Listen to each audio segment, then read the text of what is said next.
Come forward.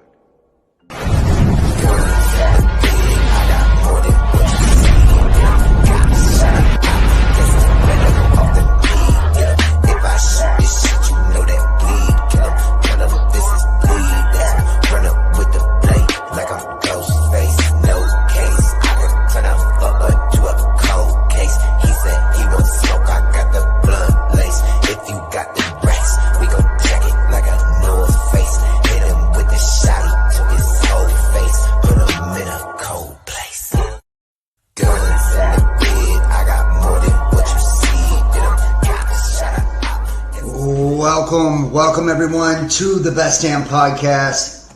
I am your host, John Keane. As always, I would like to thank you guys for joining me. Ask that you please add, follow, and check us out. Facebook, Instagram, Best Damn Podcast, Twitter, The Real Best Damn, and wherever you're watching from, please make sure to hit that like, give us a thumbs up, leave a comment, let me know what you think, and share this link. Help me to get it out there. That way new people can find me. Guys, also, make sure to check out the links in the description if you would like to donate support to the channel, book your own personal tarot reading, or join us for our weekly tarot raffle. $3, $5 donations for free mini reads, 30-minute free personal readings. The last week's winner was Tyler Cruz, for those of you that didn't catch it on the daily reads. And make sure to check us out on all the other platforms. Tonight we have got a good-ass video for you guys. This is the Forbidden Occult series. This is part two. And we're going to be getting into Edgar Cayce tonight. And we're going to be exploring Atlantis, the children of Atlantis. And we're also going to be looking at Spiritism. Now, I know it's kind of a wide range of topics, and they don't seem that closely related right off at the top. But I'm going to show you that they really are. They're very closely related. And all things occult go hand in hand with all things paranormal. You know, a lot of times we see so many people try to divide and separate these things when we're looking at demonology or, witchcraft and the occult or channeling or extraterrestrials.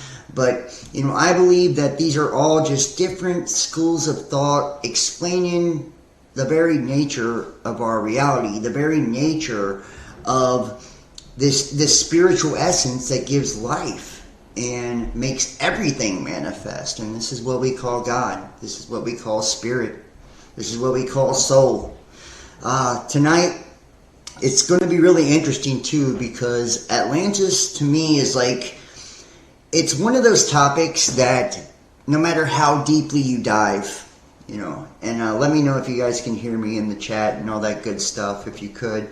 I didn't see any of the notifications go out for this video, so I don't know, if we're going to get notifications and all that stuff. So if you're watching over on Facebook, make sure to give it a like and, comment. That helps with the algos. And YouTube, make sure to hit that thumbs up and all that good stuff. So, when we're looking at Atlantis, though, a lot of people have a variety of ways of looking at it. Some people believe that Atlantis was, prehistory. This was prior to modern history and what modern man has now been able to accomplish consciously and intellectually, right? And this is a faraway time. Thousands of years ago, perhaps it's, pre-Diluvian, right? It's pre-flood. And we reach this pinnacle, this zenith, technologically, where it appears as if we actually outgrew our spiritual development with our intelligence. And doesn't that kind of seem familiar to today? Where spiritually we're not as mature as a species, as a race, as we are intellectually, right? And it almost becomes dangerous, and it seems like every cycle kind of ends the same, where humanity kind of hits the self-destruct button.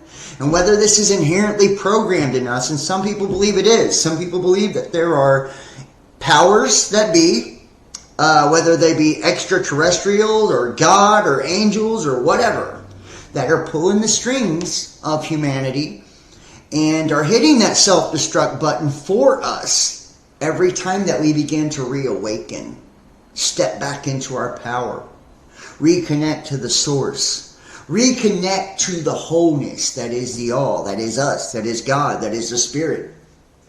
So some people believe that. Others believe that it is our own undoing, that we get cocky. You know, we get all of these great advancements in technology and we end up just basically destroying our fucking selves, you know? We're not emotionally mature enough. We're not spiritually developed enough for how big our brains are and how capable we are at making weapons and going to war with one another. I mean, prime example, what you see taking place today, right now in the world, you know? I feel like it's not a big spoiler or anything to think that in the past we done the same kind of shit.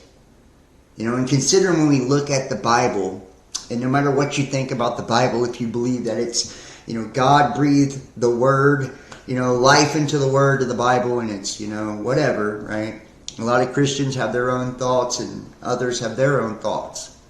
No matter what you believe, it's a fairly prophetical book, a fairly accurate book, and it's got a lot of wisdom in it, a lot of insight into things that have played out in the past and things that could possibly play out in the future. You know, and it says that there's nothing new under the sun. And when we look at our world and we study it and we really look at it objectively and we don't get too emotionally attached to a religion or a political ideology or a race or a sex or a school of thought of any sort, we just look at it objectively, it looks as if, you know, cyclically, right on time, these cycles happen and, you know, we go down in flames each and every time that we kind of reach this nexus point, this point where we really do transcend the physical world around us and begin to develop the ability to even manipulate that world. And we subdue that world, but we can't seem to subdue our very own nature. We can't seem to subdue ourselves and our differences. Why is that? You know, why is that? Is this all part of the plan? Are we just kind of walking along this cosmic path to where each cycle we get a little bit more grown?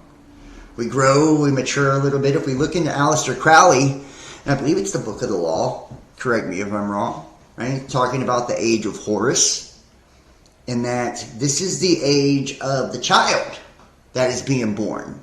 So once upon a time we had this predominantly feminine age, and that would be your age of Isis, right? Where everything was about the maternal, you know, the divine feminine.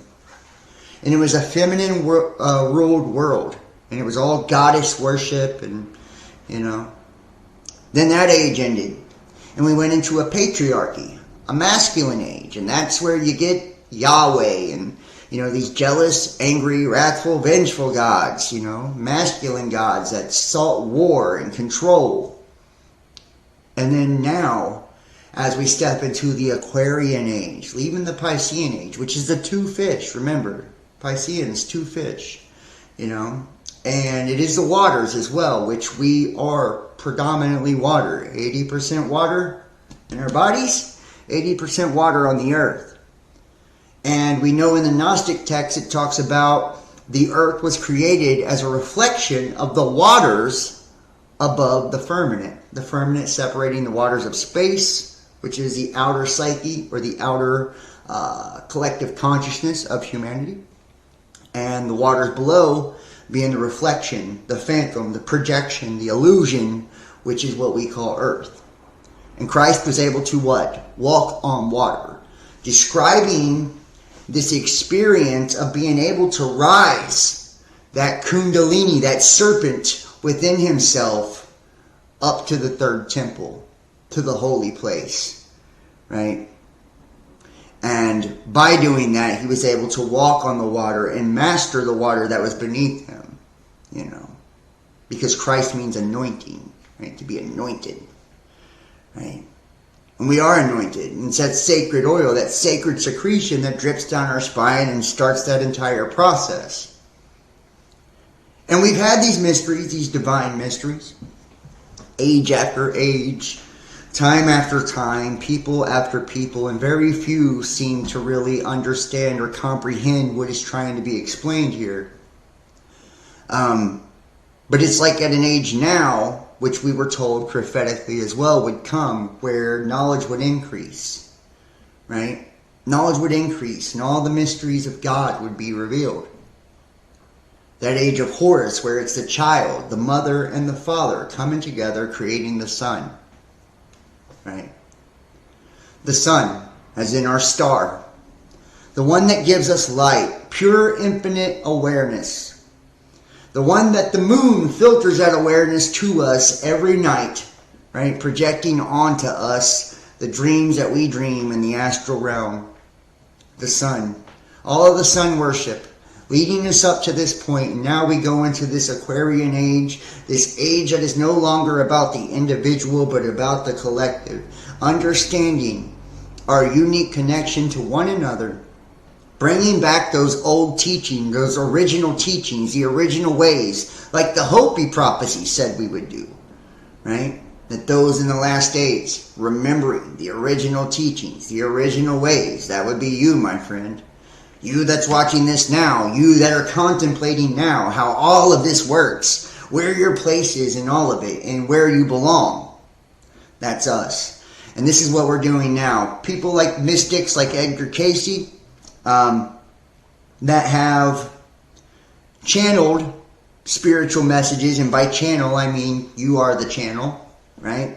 And let's just give an example here.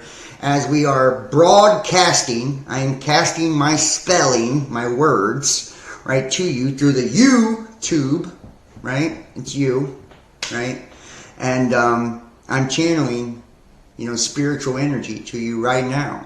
So channeled messages, a lot of people like to dress it up and make it something really fancy on YouTube and Facebook and shit like that, and act as if they're channeling ETs and deities and all of that. But Cayce and a lot of other mystics just believed they were channeling their higher self.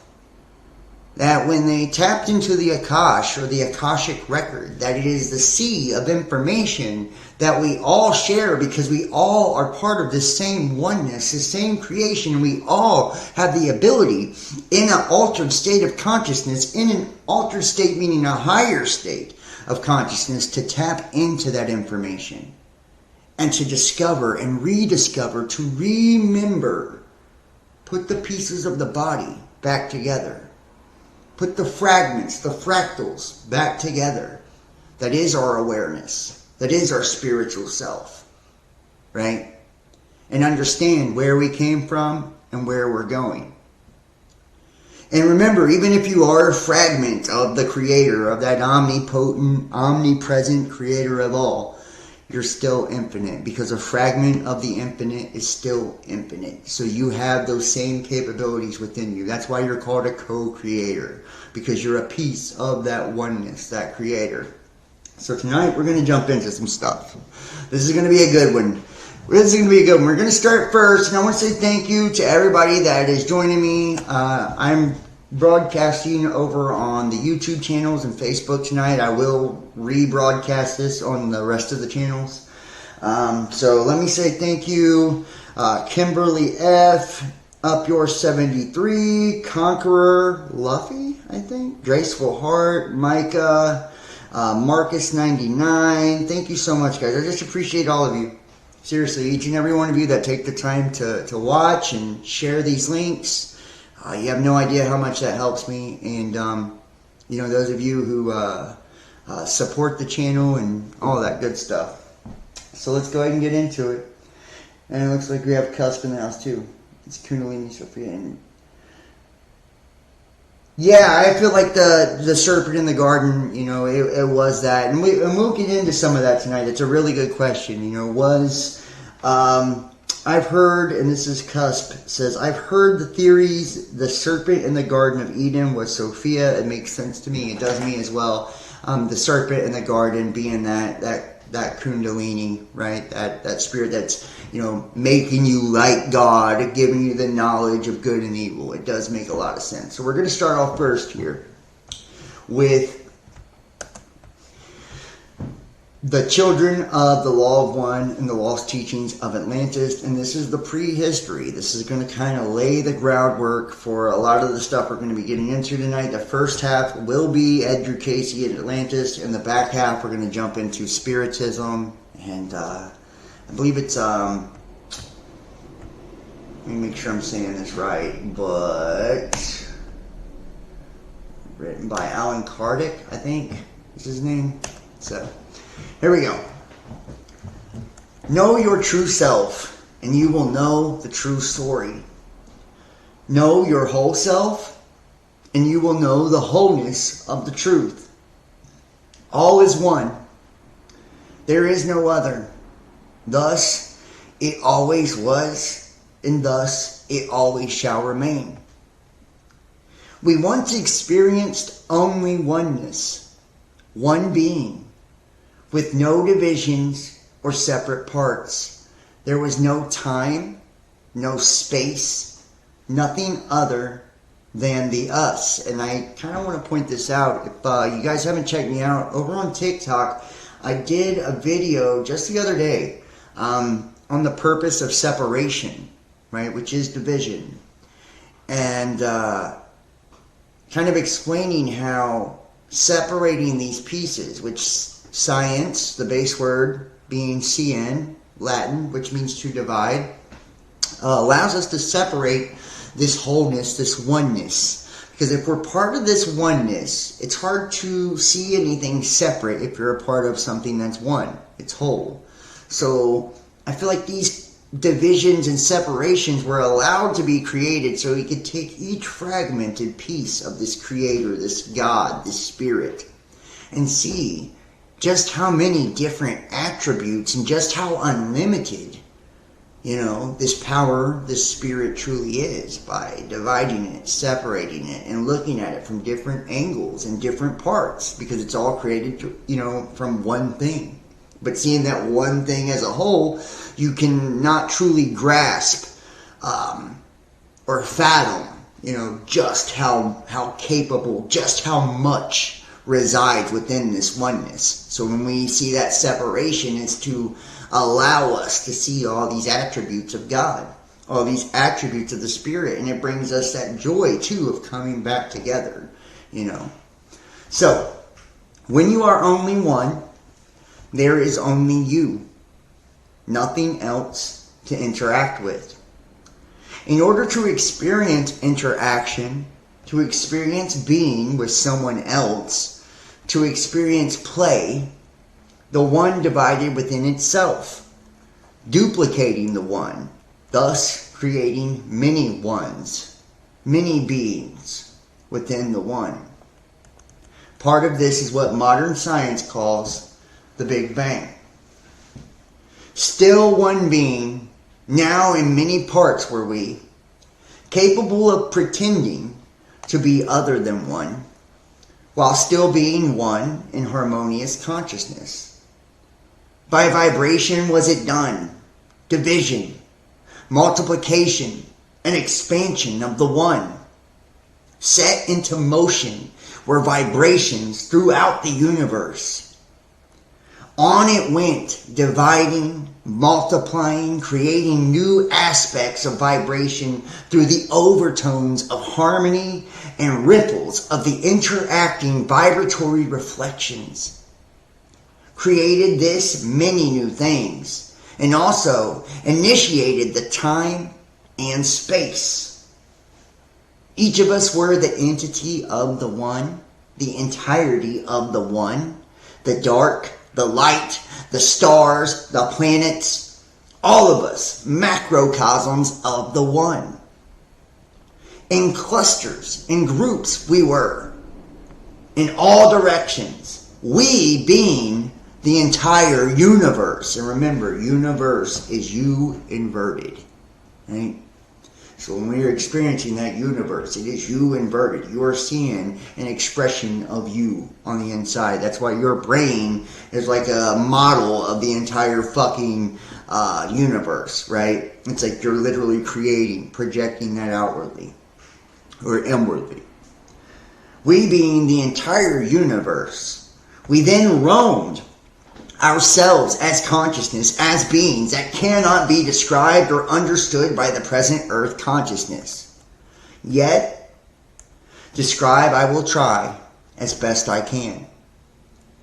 Our existence was as close as you can comprehend in your present consciousness as beings of spirit, energy, light, star groups, solar systems, or soul systems. The groups that be the foundation of vibratory frequency in creating the physical plane of matter. The appearances there and that which forms the body of that plane.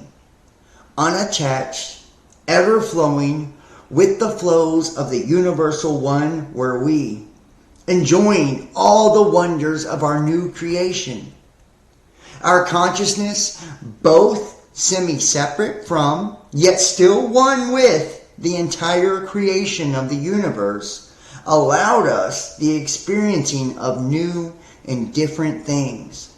But within this new creation were the material planes.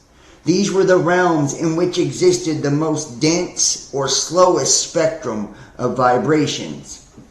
There were many material planes throughout the universe, the earth being just one. And I talk about this a lot, guys, how light and sound are in essence the same thing, right? In the beginning was the Word with God, right? God said, let there be light, and it was good, right? So on and so forth. We know that these are both connected to the beginning of existence or creation, you know.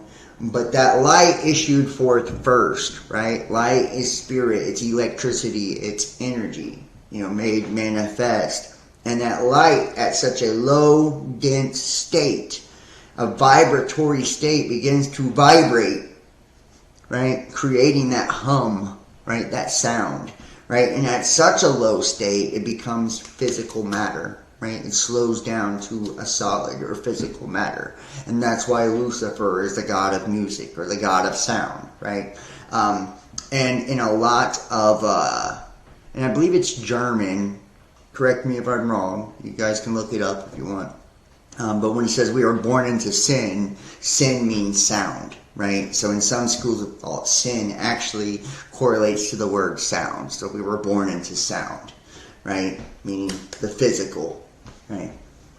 And that's why we're able, through the manipulation of frequency, right? Electromagnetic frequency, because we're these electromagnetic beings, we're able to do things with directed energy, like make the water molecules in your body rotate and generate heat, right? Microwaves, you know. This is all showing you that everything that we are discovering now we're rediscovering.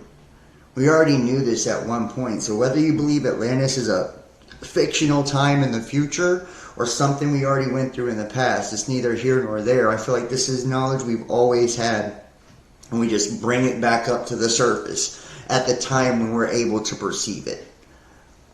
Now, the story I'm about to tell is only of those who manifested in the realm of the earth. But others of us manifested in the material planes of other solar systems. Some are now of the higher consciousness. Kindred beings are they from other worlds, but some from other worlds are of the selfish and evil. When we came upon the world of the earth, we had no comparison, no experience of the like, no expectation of what would be. The first group of us to discover this material plane were in awe of the new sensations that it offered. This first group, or first wave of souls to materialize, and think about Dolores Cannon, the 3 waves and all of that, very interesting, was the first to enter the vibrational spectrum of matter and the time-space of the earth. They experienced such pleasure from playing in it that they projected themselves deeply into matter in thought forms, using thought to create a body that were the most stimulating, the most sensational, those of the animal realm creations. And I just kind of want to take you to this too. right? That's why you see Thoth, right? Totme, Thoth, right? It's thought, right? It's thought. Thought giving way to, creation. When we look at, Egyptian and all the mysteries, right? Especially from an esoteric, occultic point of view. Those of the animal realm creations. And that's why the ancient Egyptians and stuff have the dog heads and all of this, right? They were animal and human. In creating these bodies, assorted aspects of different animals were often combined to achieve what they thought would be very desirable blends. Bird head, human bodies. Norse body, human head. Goat head, human body. Fishtail, human torso. And many, many more variations. These would much later become known in Greek and Roman mythology by many names. Centaurs, minotaurs, mermaids, etc. I remember, the mermaids were what? The children of Poseidon. Poseidon is the lord of the water. The lord of the water is also Ea, right? With Enki and Enlil, which is also Enki, who is the lord of the earth. This goes back to every religion, guys. It connects to Sumerians and all of that.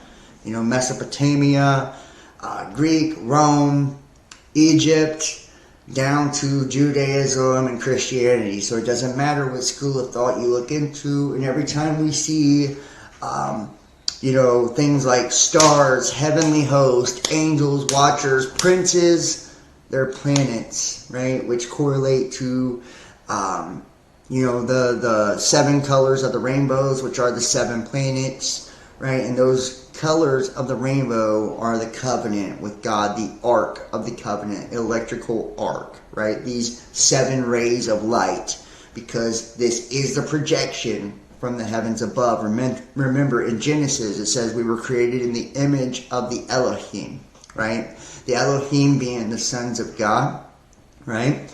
And these being the watchers, right? The governors, the lords, the archons, the planets. So we're the sons of the planets. And, they made us in the image, a phantom, projection, and illusion. So that light projecting through that electromagnetic field we call a firmament, acting as like a lens, right? Like our eyeball acts as a lens for the light that filters in, mirrors back out, and it's inverted or flipped upside down or flipped the right way up so we can see it and perceive it, as sight. Same thing takes place. It's micro, macrocosm all the way through, down to the cells interacting in your body, along with, astrological alignments in space. We've talked about this. This is the different layers and dimensional aspects of our creative world, in our reality. Now, unfortunately, these ones, our close kindred, had no way of knowing that as soon as they hardened their thought forms into matter, becoming these creatures, that they would lose all awareness and all consciousness of most things beyond their new bodies and their immediate environment. And not just hardened, and I love how they use the word hardened. Like, you hear a lot of people talk about hardening their hearts towards God, right? God being spirit, hardening your heart, right, towards God means hardening or solidifying, that reality away from the spirit, right? Just like when you repent, right? It means to turn away from or turn your face from God, turn your focus from God, right? They've hardened their hearts. They've hardened their hearts away from the spirit. Now, they became trapped in these forms. The 7 ports or chakras were closed. And think about it. 7 lampstands, 7 chakras, 7 days of the week, 7 colors of the rainbow, 7 planets. Same thing, guys. 7 sons of Satan. These are the deities. These are, the primary, these are the rulers of the reality, or the governors, the archons, the lords. Cutting off their contact of the full vibrational spectrum. And thus, all their perceptions and interactions were thus based only on the limited vibrations they could detect through only 5 vibrational sensors. And that 5 And we're going to get into this more as we go through it, but, that pentagram, right, that is the 5, the starfish body, the triangle and all of that, which, as we do more of the ritualistic videos, we'll talk about how, the 5th piece puts it into motion and all of that. So these 5 senses can only monitor very limited frequency bands of the full universal vibrational spectrum, and even in that, they focused on only those vibrations relevant to the material plane of existence, leaving these humanimals without any sense of the spiritual planes of existence, cut off from the consciousness of the One, and thus the very universe itself. The humanimals experienced animal consciousness, but the beings inhabiting these forms were not animals, and originally of angelic consciousness. Now, who does that sound like to you? Right? These beings weren't animals. They were angels. Fallen angels. Right? We're listening to the tale right now of these fallen. Came unto the daughters of men. Right? That spirit, that Holy Spirit, that divine feminine of man. Right? Through these animalistic forms. And think about it. If you had a goat mentality, you would be incredibly sexually deviant. You're animalistic. You're trying to procreate however you can. That's why you had these crazy sexual appetites or gluttonous and all this. They were animals in part. And they had solidified their reality, trapping themselves into these perverse forms. Now, the combination of the consciousness that was meant to be of a higher form blended with the animal consciousness was a very inharmonious and disruptive mix. They lost the purity of animal consciousness because we know animals are naturally in harmony with creation, right? They live and die within the cycle of life. They're not good nor evil. And the purity of spiritual consciousness. So this was a new kind of consciousness that was foreign to the animal realm. This new consciousness was separate consciousness and was of a fixed focus nature and reverse polarity in comparison to the consciousness of the One. This was a distorted frequency, right? It was a distortion, right?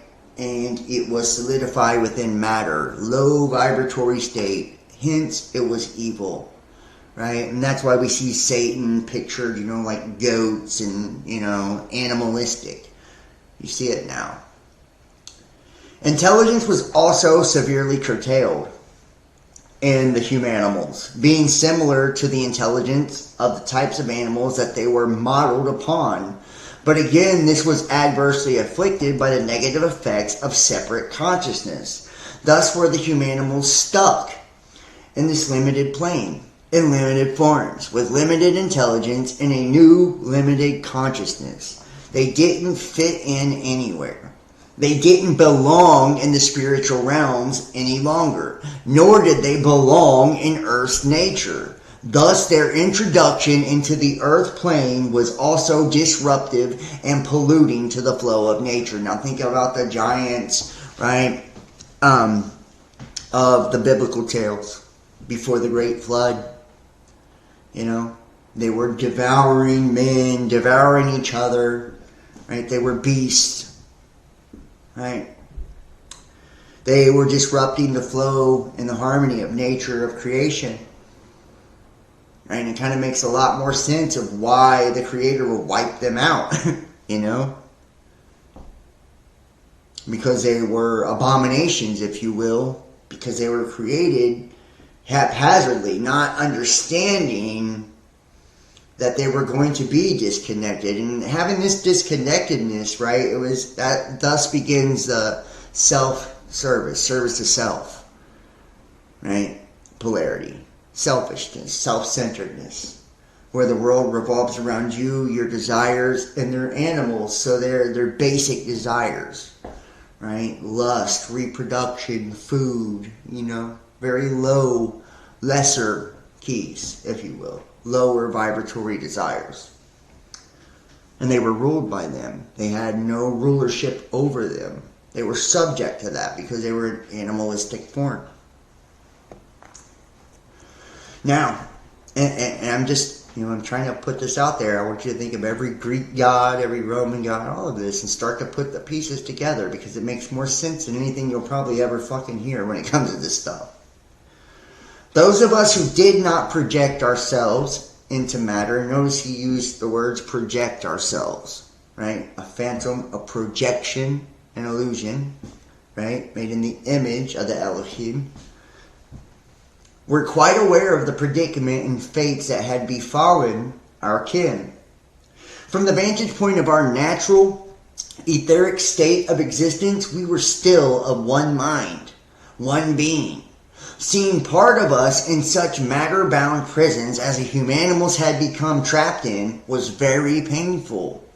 After all, the creatures were us, were our sister brothers, and their misfortune was our misfortune. In the terminology of some, they might also be called the first fallen angels. But they fell not of the ill intent, but by virtue of ignorance of the purest kind. We decided to save them, no matter what the cost. We knew we could only do this if we could function on the same vibratory plane, as they. So we too projected ourselves into thought forms that could function within the realm of the Earth Mother. And think about this. Now you get, come on to the Daughters of Men, the stories of Marduk and the Ajiji, which were the slave race of the gods, and all of this, right? Led by the great being who became known as the Atlantean, Amelias, then known later as Thoth, or Thoth, right? Topme.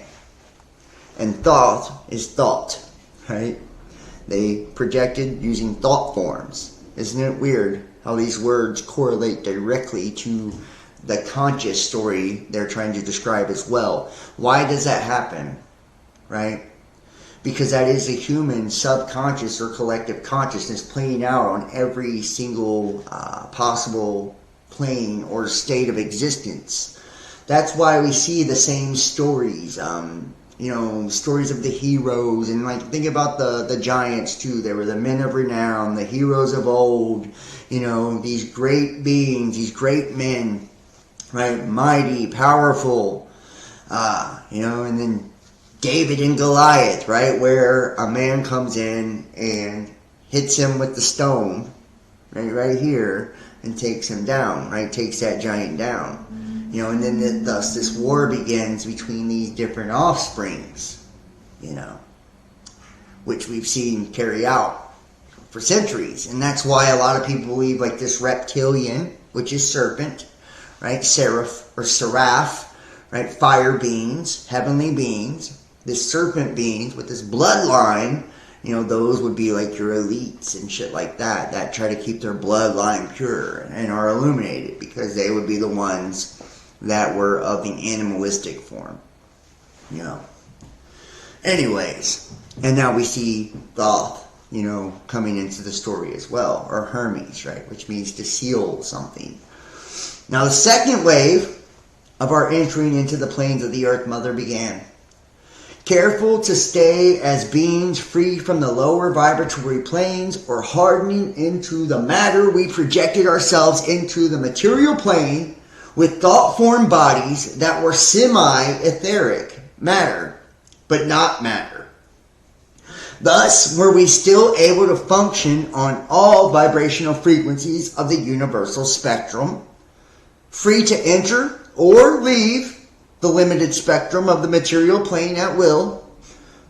But most importantly, we were very intent, upon maintaining our consciousness of oneness, so that we would not fall to the same fate as the humanimals. And I want to ask you a question here. Does this kind of beg to differ, or beg the question at least with these pre-flood stories of people hiding away the knowledge for after the destruction? And Enki speaking to Vayasudra, through the reed wall and giving him, this information on how to save a piece of humanity with this pure DNA, or Noah and his ark, right? Is that what we're seeing over and over happen? This rescue mission. Every time the cycle ends, there's a new purification that takes place as consciousness raises in awareness once again. Wiping out all of the animalistic perverse genetics, the profane, the useless eaters, if you will, from the earth. And those elect, right, the remnant of these, purer beings, these purer bloodlines, these purer spiritual beings, those of the order of Melchizedek, right, that are Christed, anointed, tapped in, secreting away this information. That way they can bring it back out and raise the vibratory consciousness once again when the new age, the new cycle begins. Now the manifestation was achieved more or less successfully. And as we become subject to the vibratory conditions which affect this realm, we saw that the numerological representations of the physical plane, 2 and 5, appear in many aspects of our manifestation. For example, the beginnings of the 5 races occurred, and later the 2 sexes, each having 5 appendages, 2 legs, 2 arms, 1 head with 2 eyes, 2 ears, 2 legs, 2 of many organs, etc., 5 fingers and toes on the arms and legs. Despite our precautions and great effort, some of us still fared not as well as the others, losing more consciousness and hardening more than others. Those who manifested in Atlantis with Amelias feared the best, but for many this was to be short-lived. Fared the best. Those who manifested in Atlantis with Amelias fared the best, but for many this was to be short-lived. Until this time, we were composite beings, macrocosms of the One. Our bodies were not as they are now. Our male and female elements had not yet separated. As composite beings, we each had one body that contained both sexes, and that's how the sons of God are, right? They're, what are they called?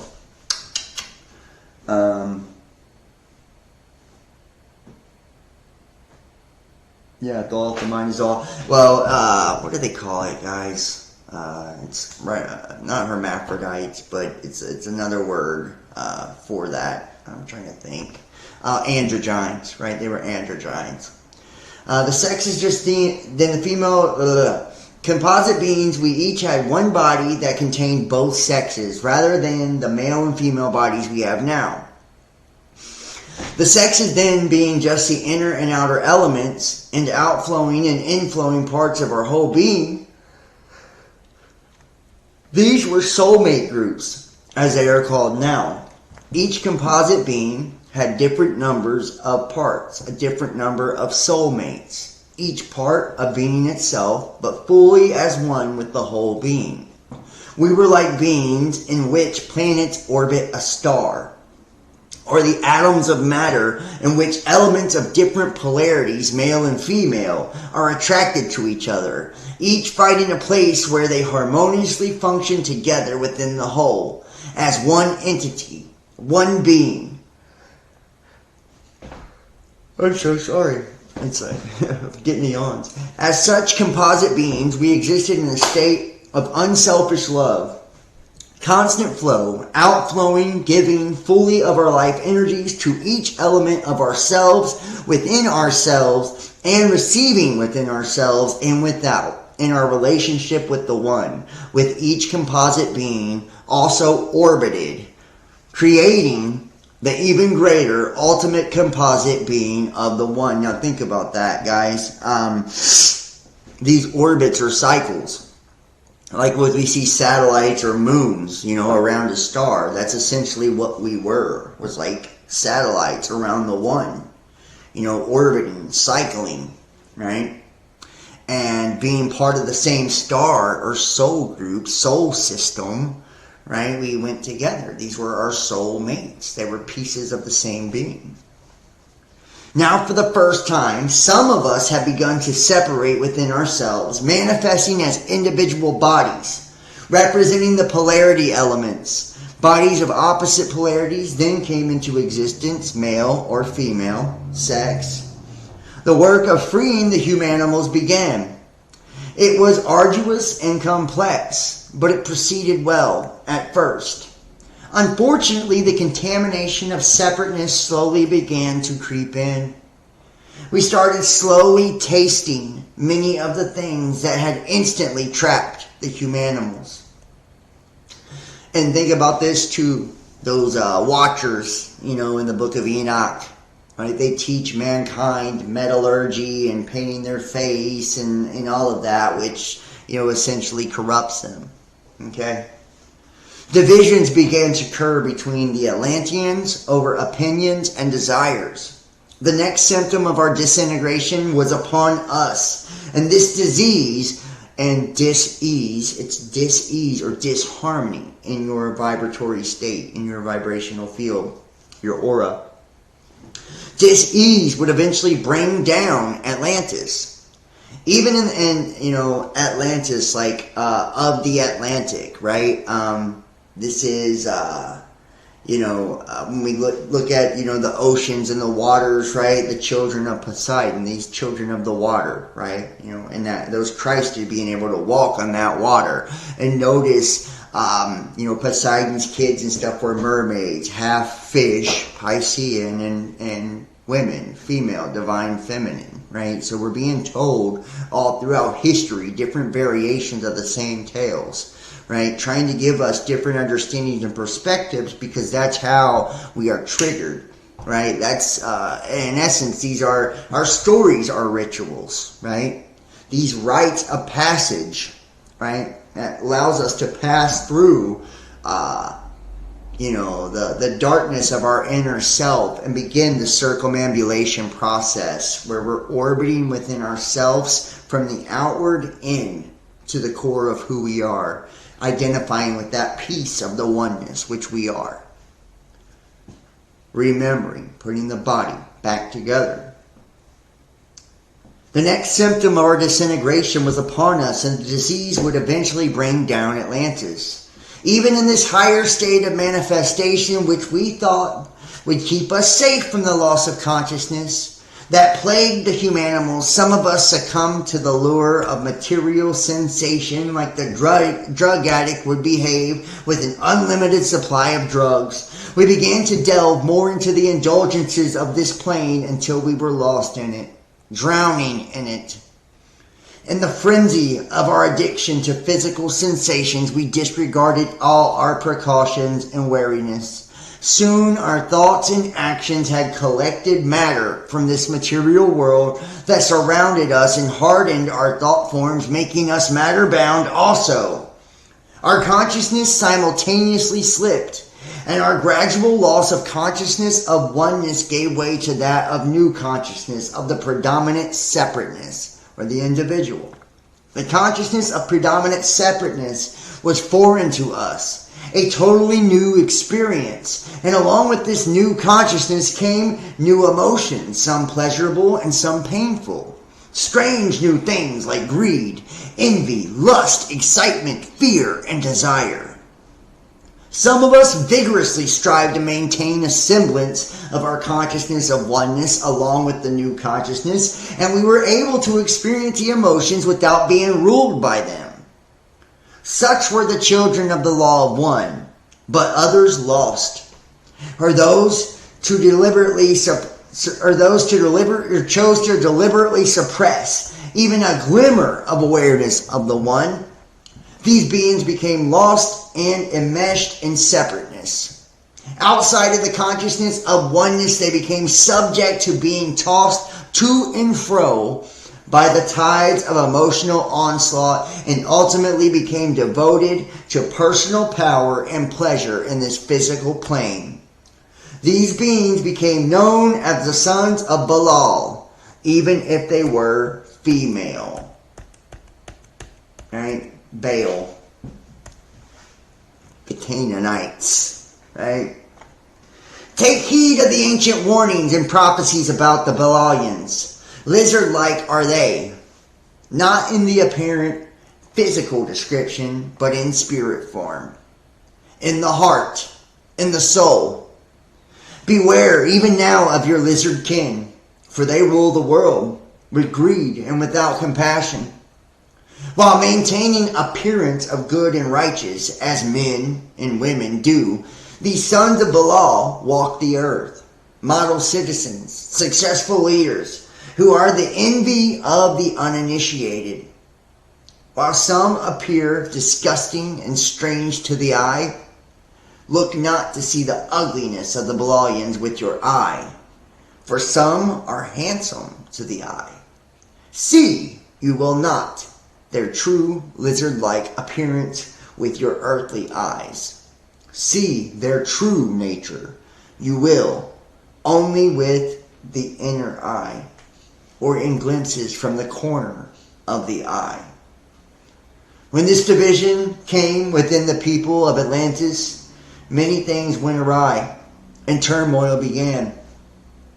To function harmoniously, beings needed to have omnipresence. Their vision must include the whole picture. But when the attention is fixed and focused in the reverse polarity of separation, all that is seen are parts of the whole picture. Those parts that are not filtered out by the illusions of separate consciousness. It is a limited view at best, and often is a lens distorted by emotions. Without awareness of the whole picture and the guidance of a coordinating force, actions become uncoordinated with others. To understand this better, imagine how well your present-day body would function if each limb did not have awareness of what the other limbs were trying to do. Or if each limb wanted to do different things from each other. No longer working together as one. Now imagine further. Imagine this lack of coordination keeping your eyes, ears, fingers, tongue, and mouth from working together as a team. Now consider the chaos and even the destruction that would occur if every single cell in your body operated with no unified guiding force that keeps them coordinated with the whole. In fact, that's what cancer is. You see, this became the problem. With our very lives, once some of us lost consciousness of the one, such uncoordinated, independent activity becomes a logical evolution when such a separation occurs and one is left only an awareness of separateness. Thus it came to be that the two Atlantean socio-political groups evolved, the two pillars, with one very essential difference. The children had a consciousness of both separateness and oneness. The Belialians rejected the consciousness of oneness entirely and maintained only a consciousness of separateness. The differences of opinion between these two groups were great, and many, including environmental issues, but nothing was more of an issue than the morality of how the humanimals were to be dealt with. Those of the Law of One, remembering still that we originally came to this plane just to help release the humanimals from matter bondage, continued trying to free our trapped siblings. The kindred also created ways, known to the initiate, to aid in the maintenance of the consciousness of oneness, so we would never lose sight of our goals. But the Belialians wanted to use the humanimals for their own comforts and pleasures. And I want you to think about this too. When we were looking at the Goetia, right, and the Lemegeton, and one of the first Forbidden Occult videos, and we talked about there's 72 demons and all of that, right? I want you to think that perhaps when we're calling up those 72 demons, those parts of the unconscious or the subconscious, that's exactly what we're doing. We're calling up these parts of ourselves that have been disconnected from us. Right? Those are these deities, these gods in demonology. You know? And people that are using these for their own benefit as a slave race, essentially, to do their bidding, to do their works. Perhaps that's what's being described here. Since those of us from the second wave were of greater consciousness than the humanimals and could still function on higher planes to some extent, we had powers of the mind, both spiritual and psychological, that made it easy for us to control humanimals. The children refused to use their abilities to control the humanimals, while the Belayans relished the power and wanted to use them as slaves. The other great division in opinion between the children and the Belayans was over the environment, as it is called now. And think about that. What is a demon? Right? A demon. It's a mask. It's a persona. It's purely just ego. Right? It's one of these animalistic spirits. Guys separated. Dying, degraded, decaying. That can be, by calling its name, can be enslaved and put into servitude. I want you to really think of this shit, man. It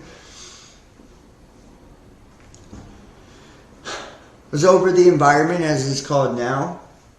The Belayans used methods of generating power, like electrical power, that were dangerous and destructive to the earth. Thus did the great conflict between the children and the Belayans of Atlantis begin. A conflict between light and dark, between selfishness and unselfish love. And the conflict that was continued throughout history and continues to this day.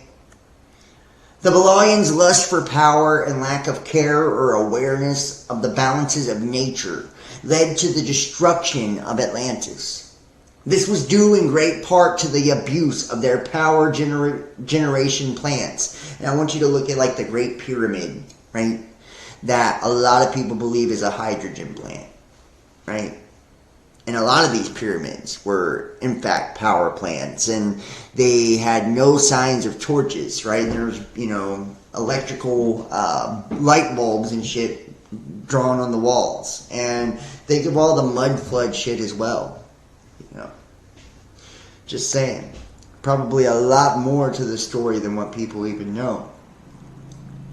And that could explain also why every time that we have these end of cycles, right, where we shift into a new astrological age or we shift into a new star, and even sometimes the orbit of the Earth is slightly altered, right, from 360 to 365 and all of this, we lose our history, right? We lose our history. We forget it all. We don't know how the pyramids got here. We don't know who built them, but it was us, right? At a different conscious state. We don't know where the Mayans went, right? But it was us at a different conscious state. We look at Egypt and, the kings, and how they have all these giant fucking statues of the kings, and some of them 55 feet tall, some of them 36 feet tall, some of them 15 feet tall. Maybe these were representations of us at different conscious states, right? And that's why Metatron is 55 feet in the perfection of human consciousness, right? We have to understand, there's so much more, and there's so much more depth to all of the esoteric and spiritual knowledge that we're given, and religious doctrines do nothing but create an exoteric understanding to block you by convincing you that it's all outside of yourself, right? That you have no divinity, that you're not part of this grand story, and that it ended a couple thousand years ago, and it's not still being told today. Now, when the final destructions occurred, Grand Master Thoth then led us to the land of Kim. to complete the great work of evolving the humanimals, as gods were to the people of Kim, and yea, did they think the humanimals to be gods, and so it was done. The humanimals were brought to human levels to choose their path from there. Yet there are the residual effects. Have you not seen the humans that look much like pigs or goats or this or that animal still? These were they. But even though the humanimals were no more, the Belialians had not lost their taste for slavery. Thus the great conflict with the Belialians was far from over and still continues on, with the children of the law of one as lamps, illuminating the path of the unselfish love, helping the lost find their way home to their spiritual heritage of the one, and to find freedom, while the disguised sons of Belial and their pawns do everything possible to maintain their decadence and power and maintain slavery, whether it be direct or by means of livelihood and social control. And they seek to destroy all those who would shine light into this world of darkness. All those who do not actively work for the light are to varying degrees pawns of the Belialian darkness. Now, looking at this story, looking at this excerpt from the children of the law of one, it really can kind of change, the way that one sees this. And we're going to go into more stuff. I'm going to bounce around here. I don't want to just beat you up with this text the whole time. But this is giving us a different perspective about a primordial state of existence. Pre-religion. And it's giving you more depth and understanding to how things actually were made manifest to where they are now. And now we have these, reptilian gods still to this day. These, elites that still to this day feed off of the masses, control and enslave us in every way possible, still to this day. And slavery has been a thing for forever. And we also have those, the children of the light, still to this day. Those like you, light workers, those that seek to bring illumination into the world, that seek to raise your vibratory state or condition to create ripples and touch those around you, helping others remember where they come from, remember what's important to them, to breathe love into creation and existence. It gives us a non-dogmatic point of view and way of looking at things that will allow us a little bit more understanding of what happened before the Bible. How did the story of God and Satan and angels and all of this come about? Does it not make a little bit more sense? And when you think about flying vimanas and all of these things, does it not make a little bit more sense?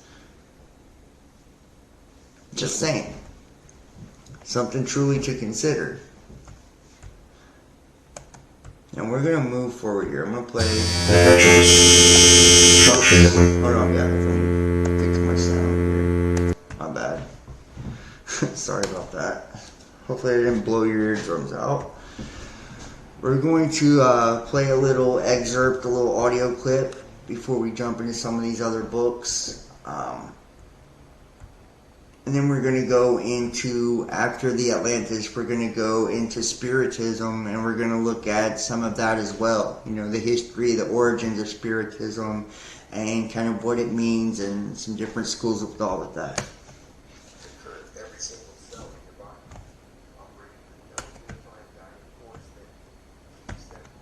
Okay, hold on. Let me fix my audio here.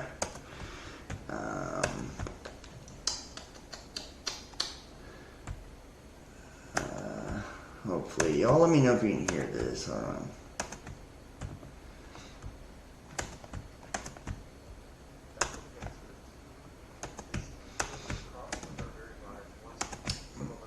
One moment, guys. Let me fix this.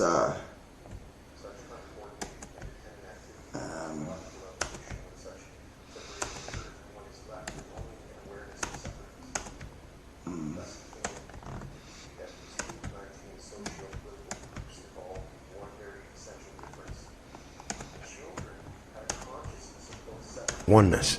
The Belialians right. rejected the consciousness of oneness entirely and maintained only a consciousness of separateness. The differences of opinion between the two groups were great, and many, including environmental issues, but nothing was more of an issue than the morality of how the humanimals. Alright, here we go. Every planet except one, which is the Pyramid Planet. You know, and I'd love to hear, like, what your guys' thoughts on this, too. Were to be dealt with. You know, I'd love to hear your thoughts on, you know, actually what you believe, you know, when it comes to the children of the law of one, and, you know, how valid all of this really could be, you know. And I know it's like, this is something that can never really be proven. You know, but does this remind you of any other creation stories or creation mythologies? And what is your interpretation of these things? What do you feel like is being expressed or trying to be, you know, given to us, you know, through these texts? And what is being described? Now we're going to look at the dying and death experience here, because as we look at, you know, birth and bringing ourselves into this reality, right? It correlates to our unlimited life force to kind of navigate, and this is going to get us into the spiritism, the reincarnation, and all of this. So, this is dying and death experience, Edgar Cayce. If give life, if ye would know Jesus the Christ, then be like him, who died for a cause without shame, without fault, yet dying, and through that, able to make what this season, a reading on 1158, he says, there is no life without death. There is no renewal without the dying of the old. Dying is not blotting out, it is transition. For it has ever been and is, even in materiality, a reciprocal world. If ye will be my people, I will be thy God. If ye would know good, do good. If ye would have life, give life. If ye would know Jesus the Christ, then be like him, who died for a cause without shame, without fault, yet dying, and through that, able to make what this season represents, resurrection. Resurrection means what? It is the reciprocal of that which has been expressed. How hath it been put again by him whom ye know, but disliked? For ye loved Peter the better. There is no life without death. There is no renewal without the dying of the old. Dying is not blotting out, it is transition. And ye may know transition by that as comes into the experience by those very activities, that with what measure ye meet, it shall be measured to thee again. That was his life. That is thy life. That is each one's life. Then how near, how dear, has grown in the hearts, in the minds of all, those who put away self, that they may know him the better. He put away self, letting it be nailed to the cross, that the renewing, the fulfilling, the being the law becomes the law. For it is the law to be the law, and the law is love. In reading 51:55, he says, there is no death. Death is only overcome by him who has overcome death. It is our promise. And when ye abide in him sufficient to that, ye with him, as the resurrection may indeed overcome death, in a material sense. In another reading, he says, death is as but the beginning of another form of phenomenized force in the earth's plane, and may not be understood by the third dimension mind from third dimension analysis, but must be seen from that fourth dimension force as may be experienced by an entity gaining the access to same, by development in the physical plane through the mental processes of an entity. the mind is being correlated with subconscious and spiritual forces that magnify same to the conscious force of an entity in such a manner as said entity gains the insight and concept of such phenomenized conditions. See? Now think about this too, like what they're essentially saying with death and, and we're going to get into the reincarnation and spiritism in just a moment, but how we're essentially being conditioned through the third dimensional process, through our minds, our thoughts, right? For this transitional state that we experience upon entering the fourth dimension after we pass away from the physical body, right? So we're being prepared for a whole new type of experience and existence, and essentially we have the training wheels on while we're wearing the flesh, right? So this is that resurrection, through that pursuit of Christ, or that Christedness, right? That anointing that allows us to tap into that oneness, that frequency. We're able to release ourselves from the traps of that separateness consciousness, right? Only seeking the pleasures of the flesh. And by freeing ourselves from that, we're essentially freeing our minds, right? Freeing our souls, freeing our spirits, and then shedding that skin to allow ourselves to, travel into this higher dimensional plane of existence and create limitless, expressions of, what we desire and the things we perceive and, what we attract and all of this. We see in the physical world the condition in every form of life, as is taken here. We find in a grain of corn or wheat that germ that's set in motion through its natural process with Mother Earth and the elements about the same, brings forth corn after its kind. The kind and the germ being of a spiritual nature, the husk or corn, and the nature or physical condition being physical force. Then, as the corn dies, the process is as the growth is seen, in that as expressed to the entity, and the entity expressing same. The death as commonly viewed is not that of the passing away or becoming a non-entity, but the phenomenized condition in a physical world that may be understood with such an illustration viewed from the fourth dimension viewpoint or standpoint. In another reading, the spiritual forces in the spiritual consciousness are cognizant of the condition in a physical plane until the spiritual has left that plane.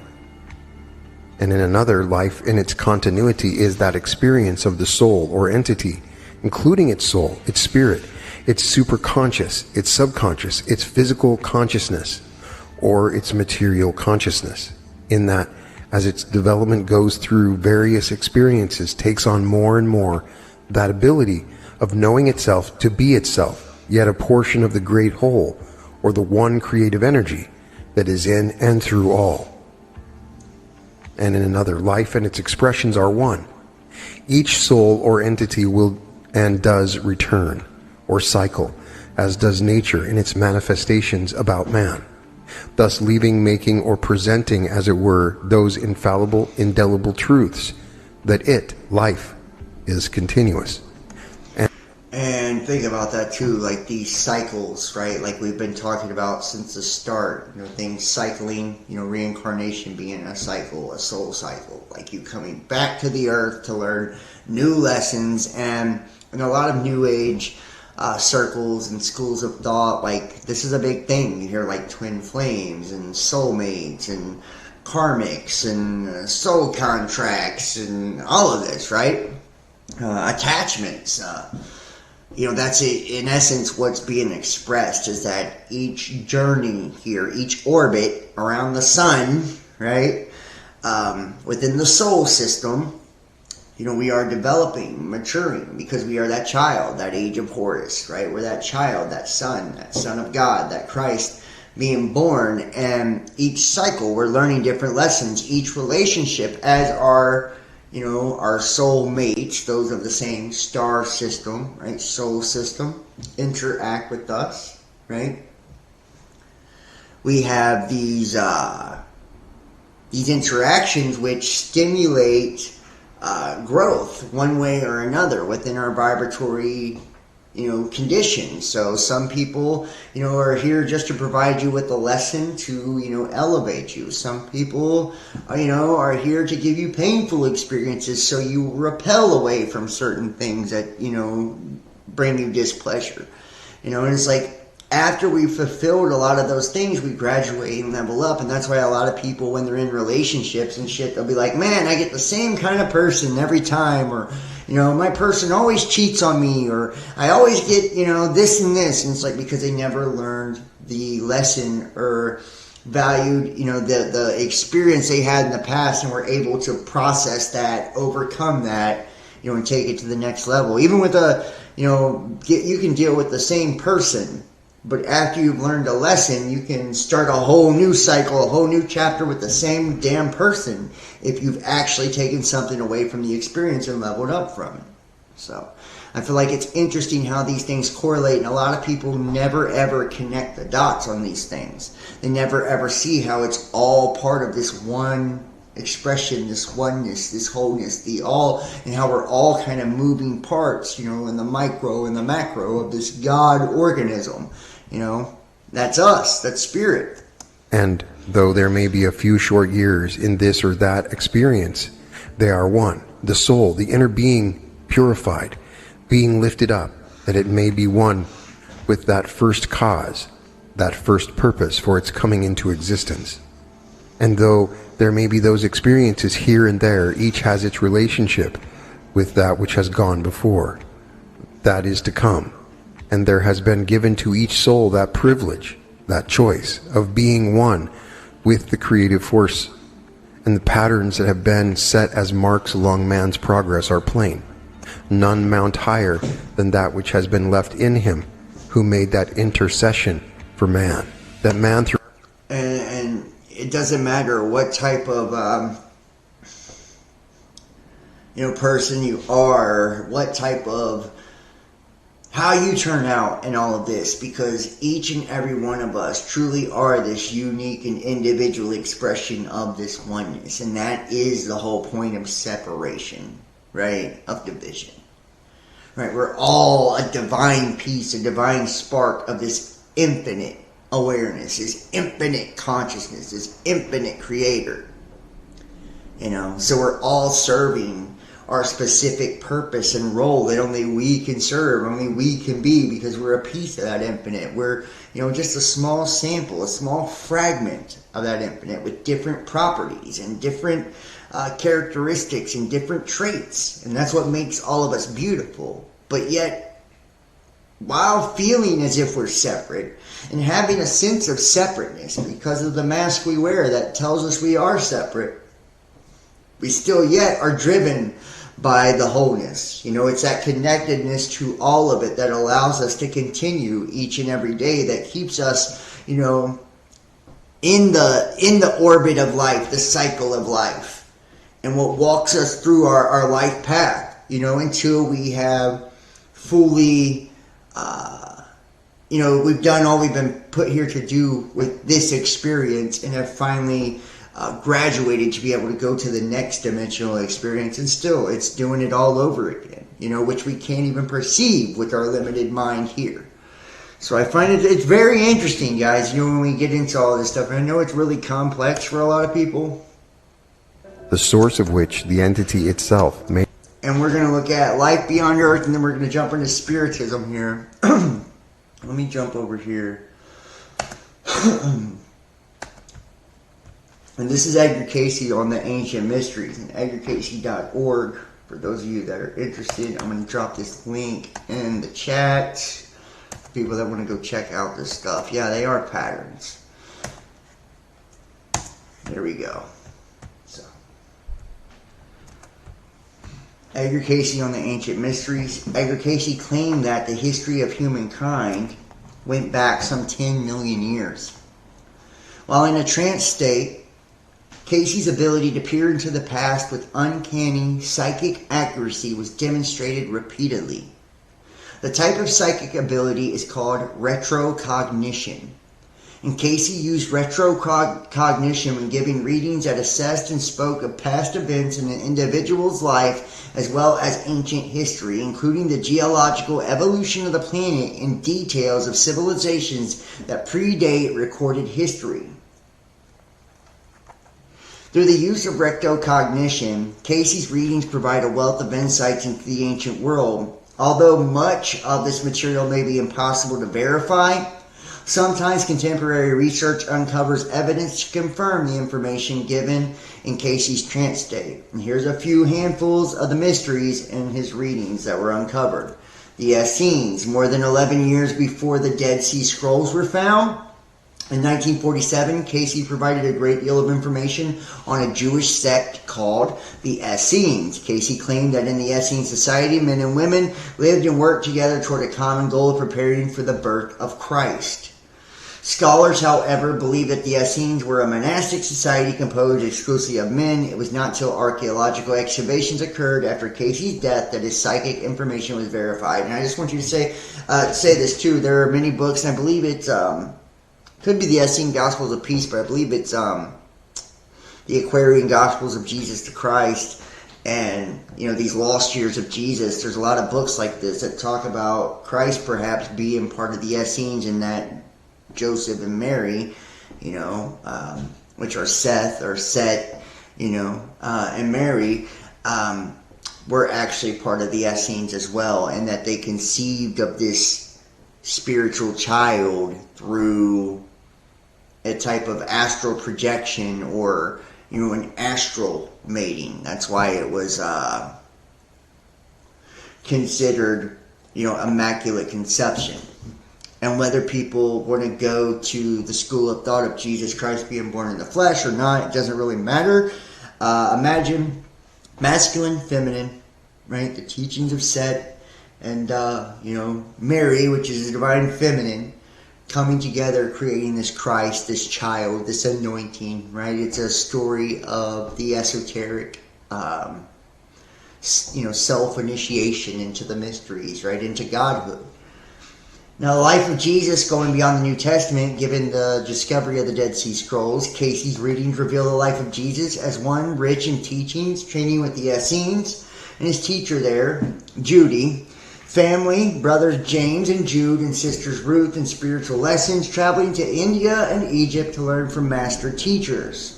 The readings go a step further and reveal the past lives of Jesus that led to the culmination of his manifestation as a Christ, and advise us on how we can pattern our lives after his. And once again, the Aquarian Gospels of Jesus the Christ talks about how there were different manifestations of Christ before Christ. And that's why we had to, we worshipped numbers and animals and shapes and things like that, because these were building levels of understanding, if you will, like a pyramid, to then have an exemplary, example of the perfect man or Christ, right? But it was like we were building the building blocks of our consciousness through the ages first. Ancient Egypt, in about 1,200 readings on Egypt, Cayce reveals the origins, purpose, and prophecies of the Great Pyramid and the Sphinx. Ancient rulers, Cayce's own past life as a priest, Ra-Ta, who wanted to unify spiritual teachings of the people. Cayce's precognitive readings also revealed a lush landscape along the Nile, and stated that the Nile had changed its course once entered the Atlantic Ocean. The Nile entered into the Atlantic Ocean, which is now the Sahara, was inhabited land and very fertile, which is now the central portion of this country, or the Mississippi Basin. Was then all in the ocean, only the plateau was existent, or the regions that are now portions of Nevada, Utah, Arizona form the greater part of what we know as the United States. This theory seems to be confirmed as an article published in Science in 1986 reported that shuttle imaging radar from the space shuttle had discovered previously unknown river valleys beneath the driest part of the Sahara. Through satellite imaging and on-site archaeological investigations, it appears as though the present-day Nile had changed its course, once flowing across the Sahara, through Africa, and into the Atlantic Ocean. And this is just kind of showing too, when you look at the United States with a lot of the glyphs that have been found here, a lot of people believe the Phoenicians actually were here, in the U.S. So I think you would be really surprised to find that this place is a really special, place, a special landmass, and that's why it was chosen to be that land of liberty that it is now. Atlantis. According to Cayce, Atlantis was in Salem, which is New Jerusalem, right? And all of that. So, according to Cayce, Atlantis was highly advanced civilization located from the Gulf of Mexico to Gibraltar. Edgar Cayce referred to Bimini as one of the mountaintops of ancient Atlantis. Before the end of the last ice age, 12,000 years ago, the ocean levels were at least 300 feet below their current levels. A vast island was in the area of those remote times rather than the chain of islands. Though the island does not appear to be a mountain today, 12,000 years ago is one of the highest points on a vast land formation in the region. Through destructive misuse of advanced technology, Atlantis was destroyed over a period of thousands of years. With the final catastrophic event, circa 10,000 BC, over its years of destruction, Atlanteans migrated to other parts of the world, including ancient Egypt and the Yucatan Peninsula, where they brought with them their technological advancements, beliefs, and recorded history. And remember, the Emerald Tablets, right? Thoth, the Atlantean priest king, he talks about this as well, right? The destruction of Atlantis and how the temple was the last thing, the temple of light, to be submerged into the water. And think about the water as being our physical body, these waters, right? The emotions, right? So that temple to be submerged in the emotions in that first story. And the children of the Law of One talks about how the emotions is what got the best of these people once they solidified their reality, right? And Jesus walking on water, mastering oneself, mastering one's emotions by mastering one's thoughts. Thought me, right? First. We're all given these descriptions about how the process works, from self-initiation into illumination or enlightenment. The Hall of Records, according to the readings, the people of Atlantis became aware of the fact that their civilization was about to be destroyed. As a result, they hid identical records of the Atlantean civilization in Bimini and Egypt and the Yucatan. In those periods, when the first change had come in the position of the land, there had been an egress of people from the Atlantean land. They built a city near the edge of the Sahara. The one of the Atlantean land that sank, which will rise and is rising again. Another in the place of the records that leadeth from the Sphinx to the Hall of Records in the Egyptian land, and another in the Aryan or Yucatan land where the temple there is overshadowing same. Numerous readings contend that this Hall of Records will be discovered, a record of Atlantis from the beginnings and the development of the peoples throughout their sojourn, with the record of the first destruction and the changes that took place in the land. Could one say that this Hall of Records perhaps is the Akashic Records, right? The Book of Life. Us being able to tap into this. When asked the source of his information, Cayce replied there was essentially two. The first was the subconscious mind of the individual for whom he was given the reading, and the second was the Akashic Record. And we look at Carl Jung, right, and a lot of his studies, deal with that subconscious or collective unconscious or collective shadow of humanity.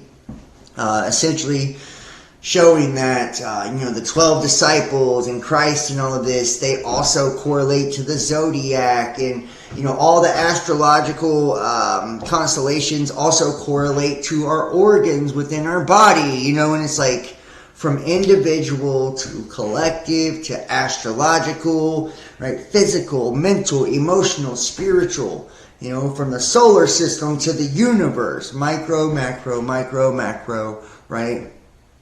Just a reflection of what's within us, which is that Fibonacci sequence, that golden ratio, that repeating pattern that we call God, right? And every word is a broken expression of that Om, right? Of that creator, of that source. And it translates into, glyphs, which we call letters, which we put together and create words. And those words allow us to communicate with ourselves, right? And understand, or stand under the spell of what we're creating, from thought to emotion to word to action. Right? Interesting, if you really think about it. The Akash was also known as the Book of Life, or God's Book of Remembrance. It can be equated to the universe's supercomputer system. And think about Yahweh, Yod-He, Vod-He.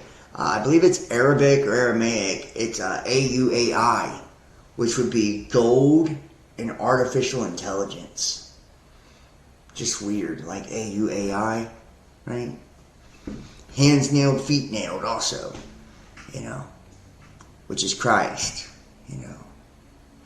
And if you look at machine learning with AI, artificial intelligence, machine learning is mimicking us, right? It's a demon. It's made in the image of us, right? So what we're seeing is a copy of a copy of a copy. In each dimension, it's this downward spiral.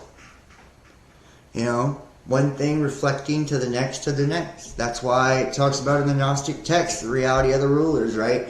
That the reflection of the heavens above, right? Earth, creation is a reflection of the waters above the firmament. And when you look at a puddle, you see your reflection upside down. What happens when we perceive light? Hits the back of our eye, we see it upside down, it has to be flipped around, right? See it the right way. So we are perceiving the upside down, like in Stranger Things, right? And I think it's very interesting too, because each of us are like these little nodes or modules on this infinite being, which a cherubim covered in eyes, right? We're the eyeballs, all with a different perspective or point of view. We're God experiencing itself, we're the universe experiencing itself, and we don't know how to do anything but create. So we're creating the image of the heavens above, right? The stars projecting their light downward, filtered through this aura of the collective consciousness, right? Which is the Earth's magnetic field, the Earth being the third eye of the collective consciousness, with 7 continents, like 7 chakras and all of that, right? These 7 rays of light, 7 colors of the rainbow, which are the Ark of the Covenant, which is the deal with God, right? 80% water on the earth, 80% water in our body. We build altars, which are fractures or fragments. Divisions, where we separate these pieces. So we can look at it and examine it and understand this unification, this oneness, this all, this wholeness. Because we aren't in or haven't been in a conscious state that's able to perceive it yet. We're slowly but surely, through the cycles, the orbit of time, the cycles of time, ascending, transcending, to transfigure into a higher state of being, a higher state of consciousness. Right? We're going up and back down the Kundalini. But we're doing it through cycles, right? Elliptical orbits within ourselves. That serpent, right? On the tree of life, tree of the knowledge of good and evil. Eat everywhere from that tree, but from this one, because you will surely die. Serpent says, no. God just doesn't want you to be like him, having the knowledge of good and evil. Do you see what they're saying? Enki and Enlil, masculine, feminine, left, right, red, blue, solar, lunar, these 2 pillars, these 2 halves of a whole. This masculine Mars or arms or rams or any type of action statement of control, right? A protrusion, right? That's why a penis protrudes. It's the masculine, the positive, right? The spark. The feminine, the yielding. You know, the creative, the intuitive, the right brain, the left brain, the Mars, the Venus. Everything you see is binary code. And when people talk about we're in a soul system, a solar system, you know, and the Saturn moon matrix, you know, or Saturn's rings are the bounds of the soul system. Outside of that is Uranus, which is the dream world in astrology. The ethereal planes, and the moon acting as a parabolic dish or a satellite, you know, refracting or reflecting, which is silver. And in the Kabbalah, right, all colors of that Kabbalistic tree go through that silver, that moon, like expressing or impressing that onto our creation. The sun being infinite awareness, being the portal to the higher heavens above. I wonder if the heavens above are all the skies, space is white and all the stars are black. You know, is it an inverted paradigm? How many different trips up Jacob ladder would you have to take to get to God? To get to the end? Is there an end? Or is it infinite? Paradigm after paradigm, universe after universe, multiverses of infinite expressions of dreams inside of dreams inside of dreams, like Inception. And this Akashic record are translated thoughts, which are informational vibratory patterns or frequencies that we're picking up as waves. Just like sound waves, right? Light waves. Notice it's all waves like water. L, or God, electric. What do they do when you die? They paddle you back to life with electricity. You know?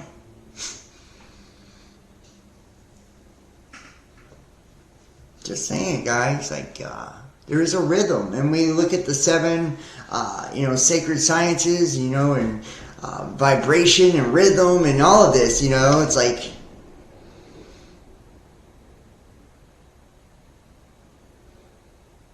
you can see why they have held back all this information for so long. Why they call it this pseudoscience and why it's all dismissed.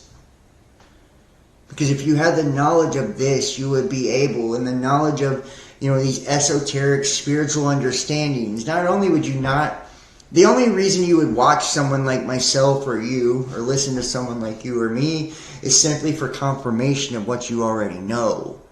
Or to have some type of triggering moment, right? To trigger, you know, and spark that knowledge within you again. You know, give you that jump. You know, jump that battery of yours. You know, charge up, get you in the direction, following the current, able to build momentum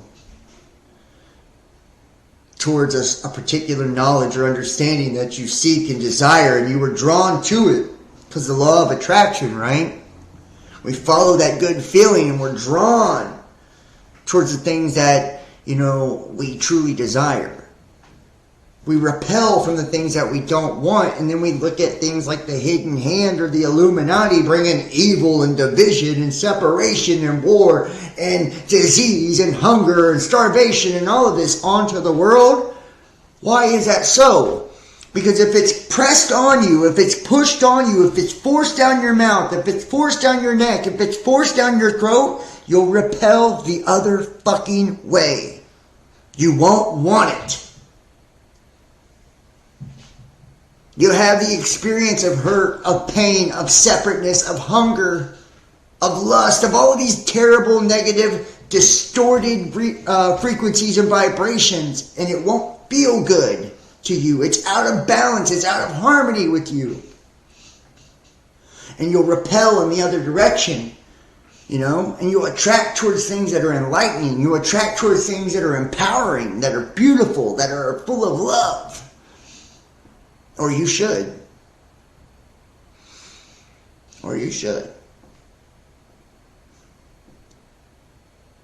And see, a lot of people, we get these perverse ideologies, especially in New Age and spiritual communities and all of this, that teach you that selfishness is the only way to go. And, you know, if I feel like we've learned anything together over the years, it's that service to self, you know, it only goes so far. Right? We make ourselves better to be a better part of the whole, to serve one another better. You know? And too often we use spirituality as an excuse to be stingy, to be selfish, to be cruel, to be callous, to be cold. To only worry about us and our existence. Like I'm loving myself, so I'm turning my back on this person, or I won't help this person because I'm loving myself. And it's like,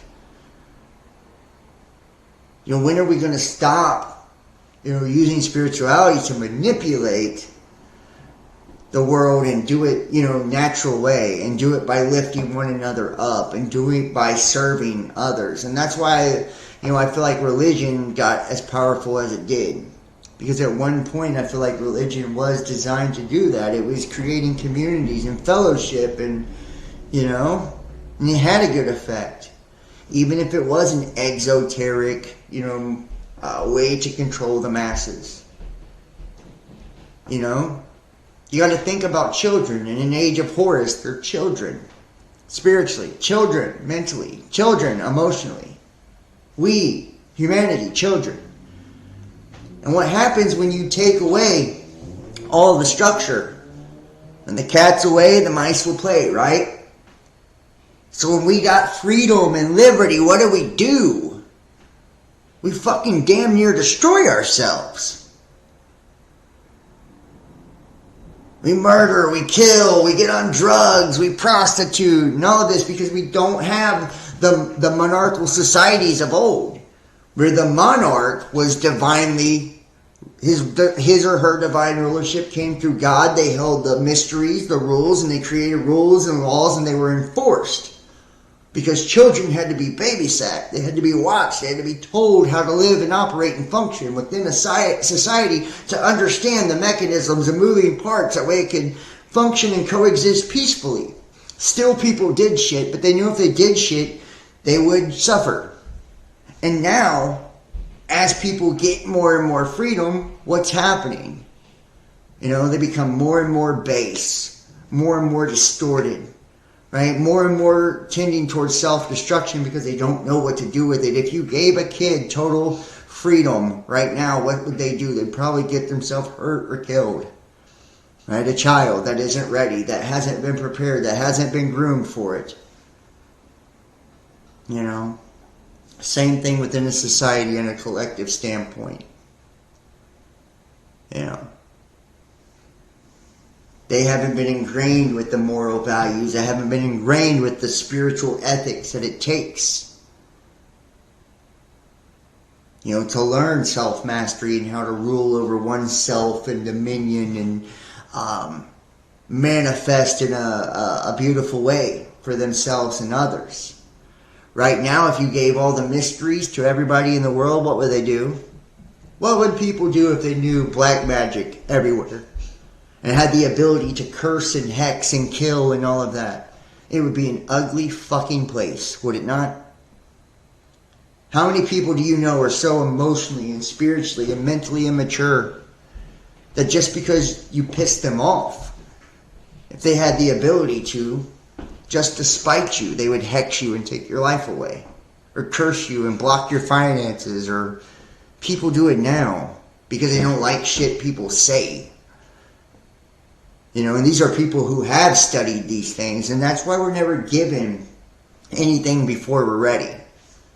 So many people think, like, through these sacrifices and these distorted, you know, base, debaucherous teachings and ways of looking at things, that they're going to somehow, you know, be granted this eternal wisdom and power, and it just isn't so. The more they harm and hurt others is the more harm and hurt they do to themselves, and they don't understand the connection because they're those children of Belial, right? They're pure separateness. They believe they're separate. You know, but those children of the light understand how it works. They wouldn't dare put that out, you know, on others. They've ascended past the childishness, They're those that are, the big brother to society and kind of guiding everyone along the way now. And that's you. You watching this video, you are probably a mentor to a lot of people spiritually, whether you know it or not. You're a leader spiritually, whether you know it or not. It's on you on whether or not you're going to accept that responsibility and take accountability for yourself and what you're putting out there, though. And are you going to sow into people and things and projects and so on and so forth that raise the planet's vibration and raise consciousness and bring awareness and shed light and bring love? Are you going to continue to be self-seeking in all that you do? That's a choice we all have to make based upon our values and what we value. But that's part of the maturation process in that age of horse by becoming the child into the man. The adult. We're getting the chance to grow up now. That's why in the age of Aquarius, you see it's on the air. The prince of the power of the air. That's where thoughts go. Right? That's the consciousness, the air. And what's he doing? He's carrying a pail of water. He is no longer, drowning in the deluge, the great flood, right? In the waters. He's learned to walk on it, and now he's mastering it. He's carrying it with him into his house, into his temple. Right? These allegories and these metaphors are far deeper than most people ever have thought in previous times. But now we have that increase in awareness and knowledge to be able to understand them. Upon time and space is written the thoughts, the deeds, the activities of an entity as in relationships to its environs. Its hereditary influence as directed or judgment drawn by or according to what the entity's ideal is. Hence, as it has been oft called, the record of God's book of remembrance, and each entity, each soul, as the activities of a single day of an entity in the material world, either makes same good or bad or indifferent depending upon the entity's application of self. So depending on your application of self, depending on how you fucking apply yourself, how you choose to behave, how you choose to master yourself or not, that's your impact on the world. So many people, will sit in church and give money to the collection plate when it passes and shit because others are watching. They want to be seen doing their good deeds, but, how many people sit behind a computer screen and never fucking help anyone in their entire lives? And anyway, never say a kind word, never help an old lady cross the street, never give to any cause, because nobody's there to see it. We got to understand that it doesn't matter who's watching or, it's for us. Everything we do is for us. Every bit of learning, every bit of giving, every bit of loving is for us. We're sowing into ourselves. So we can sow into our creation and make it better. Not just for us, but for every generation that follows. We don't want to continue to repeat these cycles and taste destruction every time that we reach a pinnacle. We want to transcend this now. And transcend this dimension. Transcend this reality.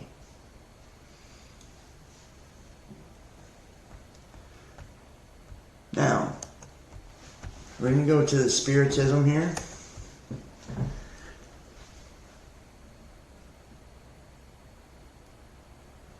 Is it people's fault that the keys to the kingdom has been kept from them after being programmed by the same oligarchy? Is it people's fault? Seek and you shall find. Is it people's fault that they never have sought those keys? Yeah. It is. It is.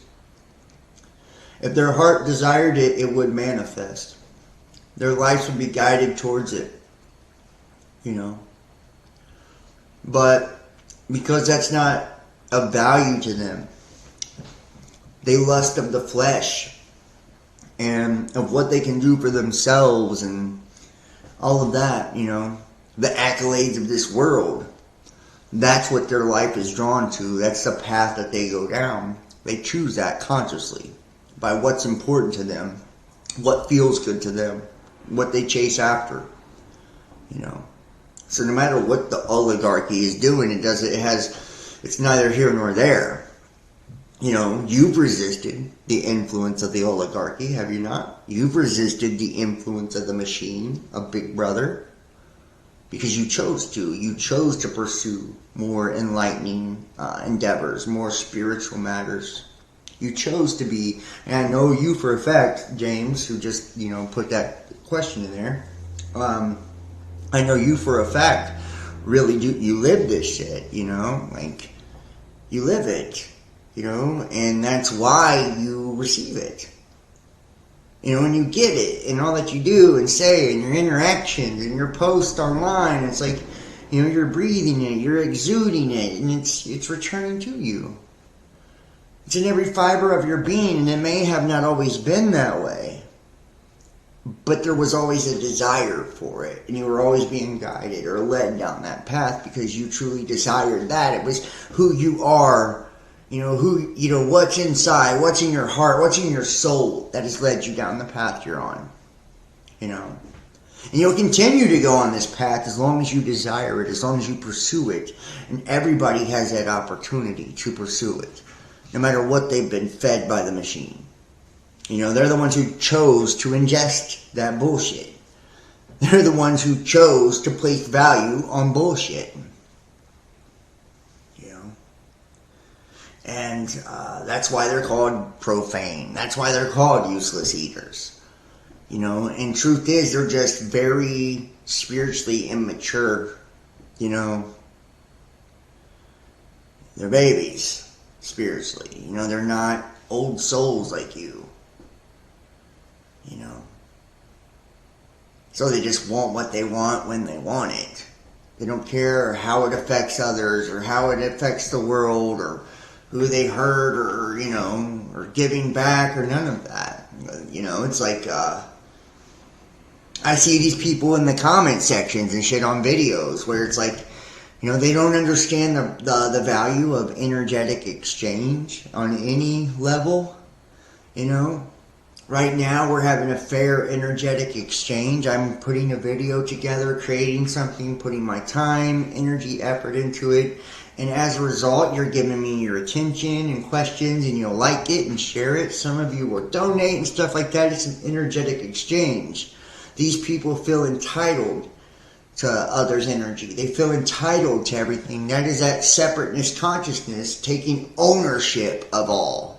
You know, as if they deserve it. It's theirs. It's mine. And when you start believing that, you become like that elitist mentality where you think that another person's life is yours to sacrifice. Right? It's like, no, you know, they're my sacrifice. They're sacrificing children, and they're doing this, and they're, you know, bringing fear, destruction, death, poverty, disease on so many others to benefit themselves. You know, and I know it sounds really small, but when you can't even understand the small concept of energetic exchange, you know, fair energetic exchange, it's because you don't see it that way. You know, you see, it's an entitled mentality, and these people, these elites, and they're not elites, but this elitist mentality, that's what it is. It's just entitled to where I'm taking ownership of God. I'm taking ownership of spirit. I'm taking ownership of me. I'm taking ownership of everything. You know, it's the ego. Mine, mine, mine. Me, me, me. You know. And we see a lot of people in today's generation that are growing up that way. You know, they're polarized that way. You know, because they're told that that's how you get somewhere, that that's what makes you ambitious, that that's what makes you excel, that that's what makes you succeed, that that's what makes you strong. But it's the opposite. It makes you weak. It makes you susceptible to so much, and it makes you fall. Now we're going to look at Spiritism here, kind of coming off the back of this. True that? Yeah, bro. It is good to see all of you guys tonight. I do, and Kimberly, thank you so much. You do an awesome job at moderating, for real.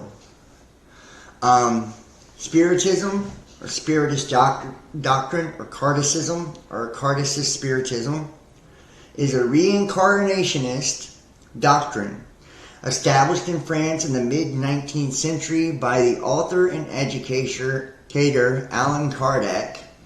And it explains from a Christian perspective the cycle by which a spirit supposedly returns to material existence after the death of the old body in which it has dwelled, as well as the evolution it undergoes during this process. The concept also interacts with philosophical and scientific conceptions of the relationship between the physical and the moral. Cardicism emerged as a new religious movement branched from the spiritualistic field.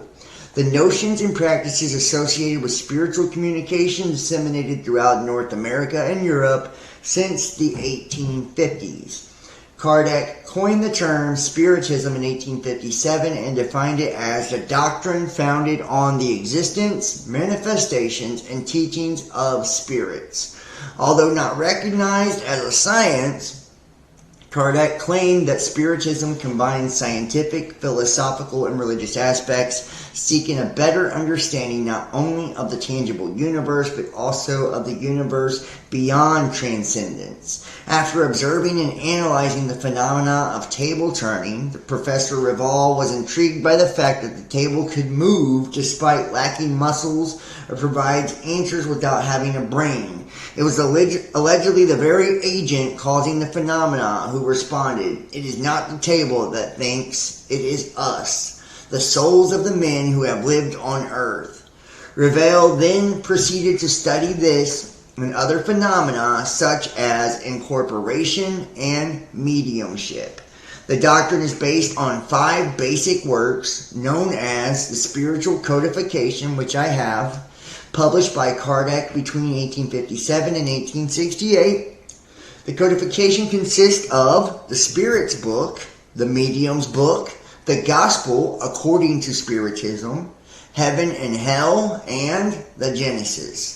Additionally, there are the so-called complementary works such as What is Spiritism, Spiritist Review, and posthumous works. Its followers consider Spiritism a doctrine focused on the moral improvement of humanity and believe in the existence of a single God, the possibility of useful communication with spirits through mediums, and reincarnation as a process of spiritual growth and divine justice.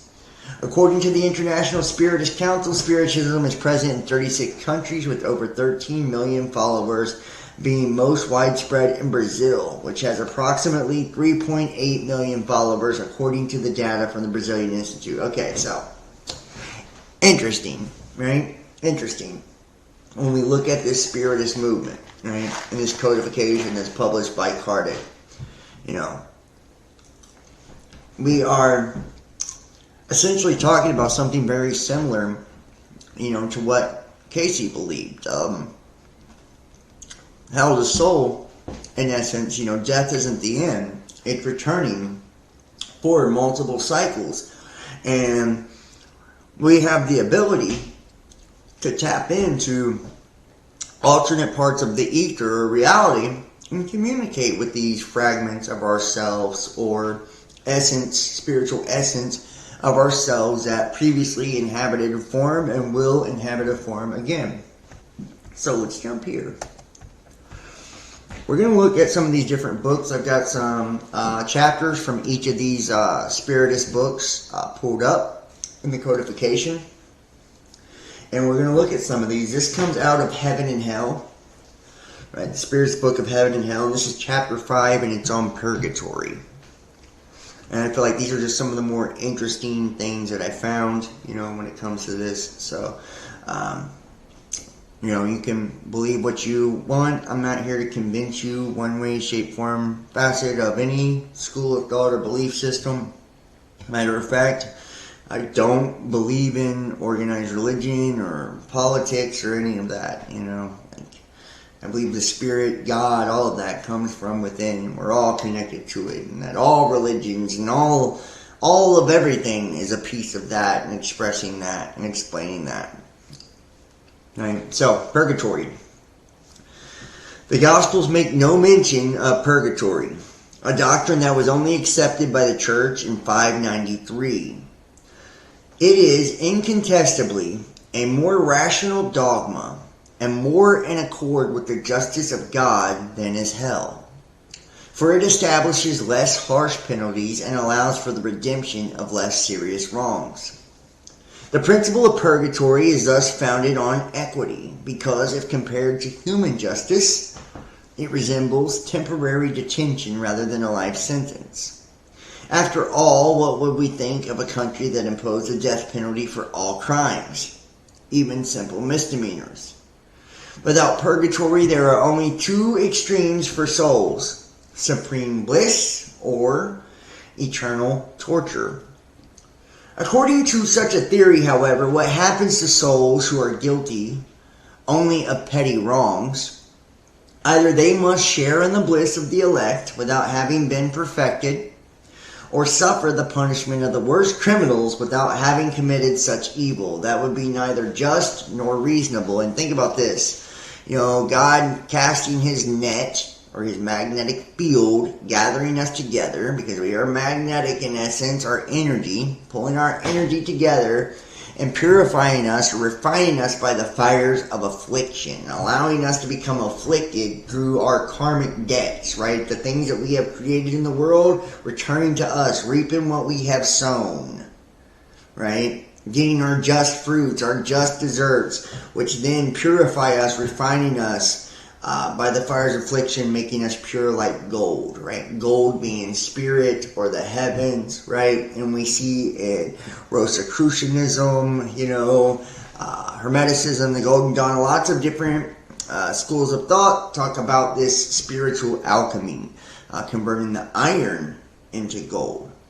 Right, and when we look at the different base metals for the planets and all of that, this isn't exactly a physical alchemizing that's taking place. It's more of a soul-based, right? That's why when we look at, the Beast of Daniel, it talks about, iron mixed with miry clay, right? So this is like machine, So just saying, try to understand. We have many different ways of looking at this, but all these books are essentially saying the same things to us one way, shape, form, or another. Now, however, the idea of purgatory was necessarily incomplete, because knowing only punishment by fire, purgatory was conceived as an attenuated version of hell. Hence, souls in purgatory also burn, but in a less intense fire. And since progress is incompatible with the dogma of eternal punishment, souls in purgatory cannot free themselves by improving themselves, but only by prayers, which are said for them, or which are paid for to be said on their behalf.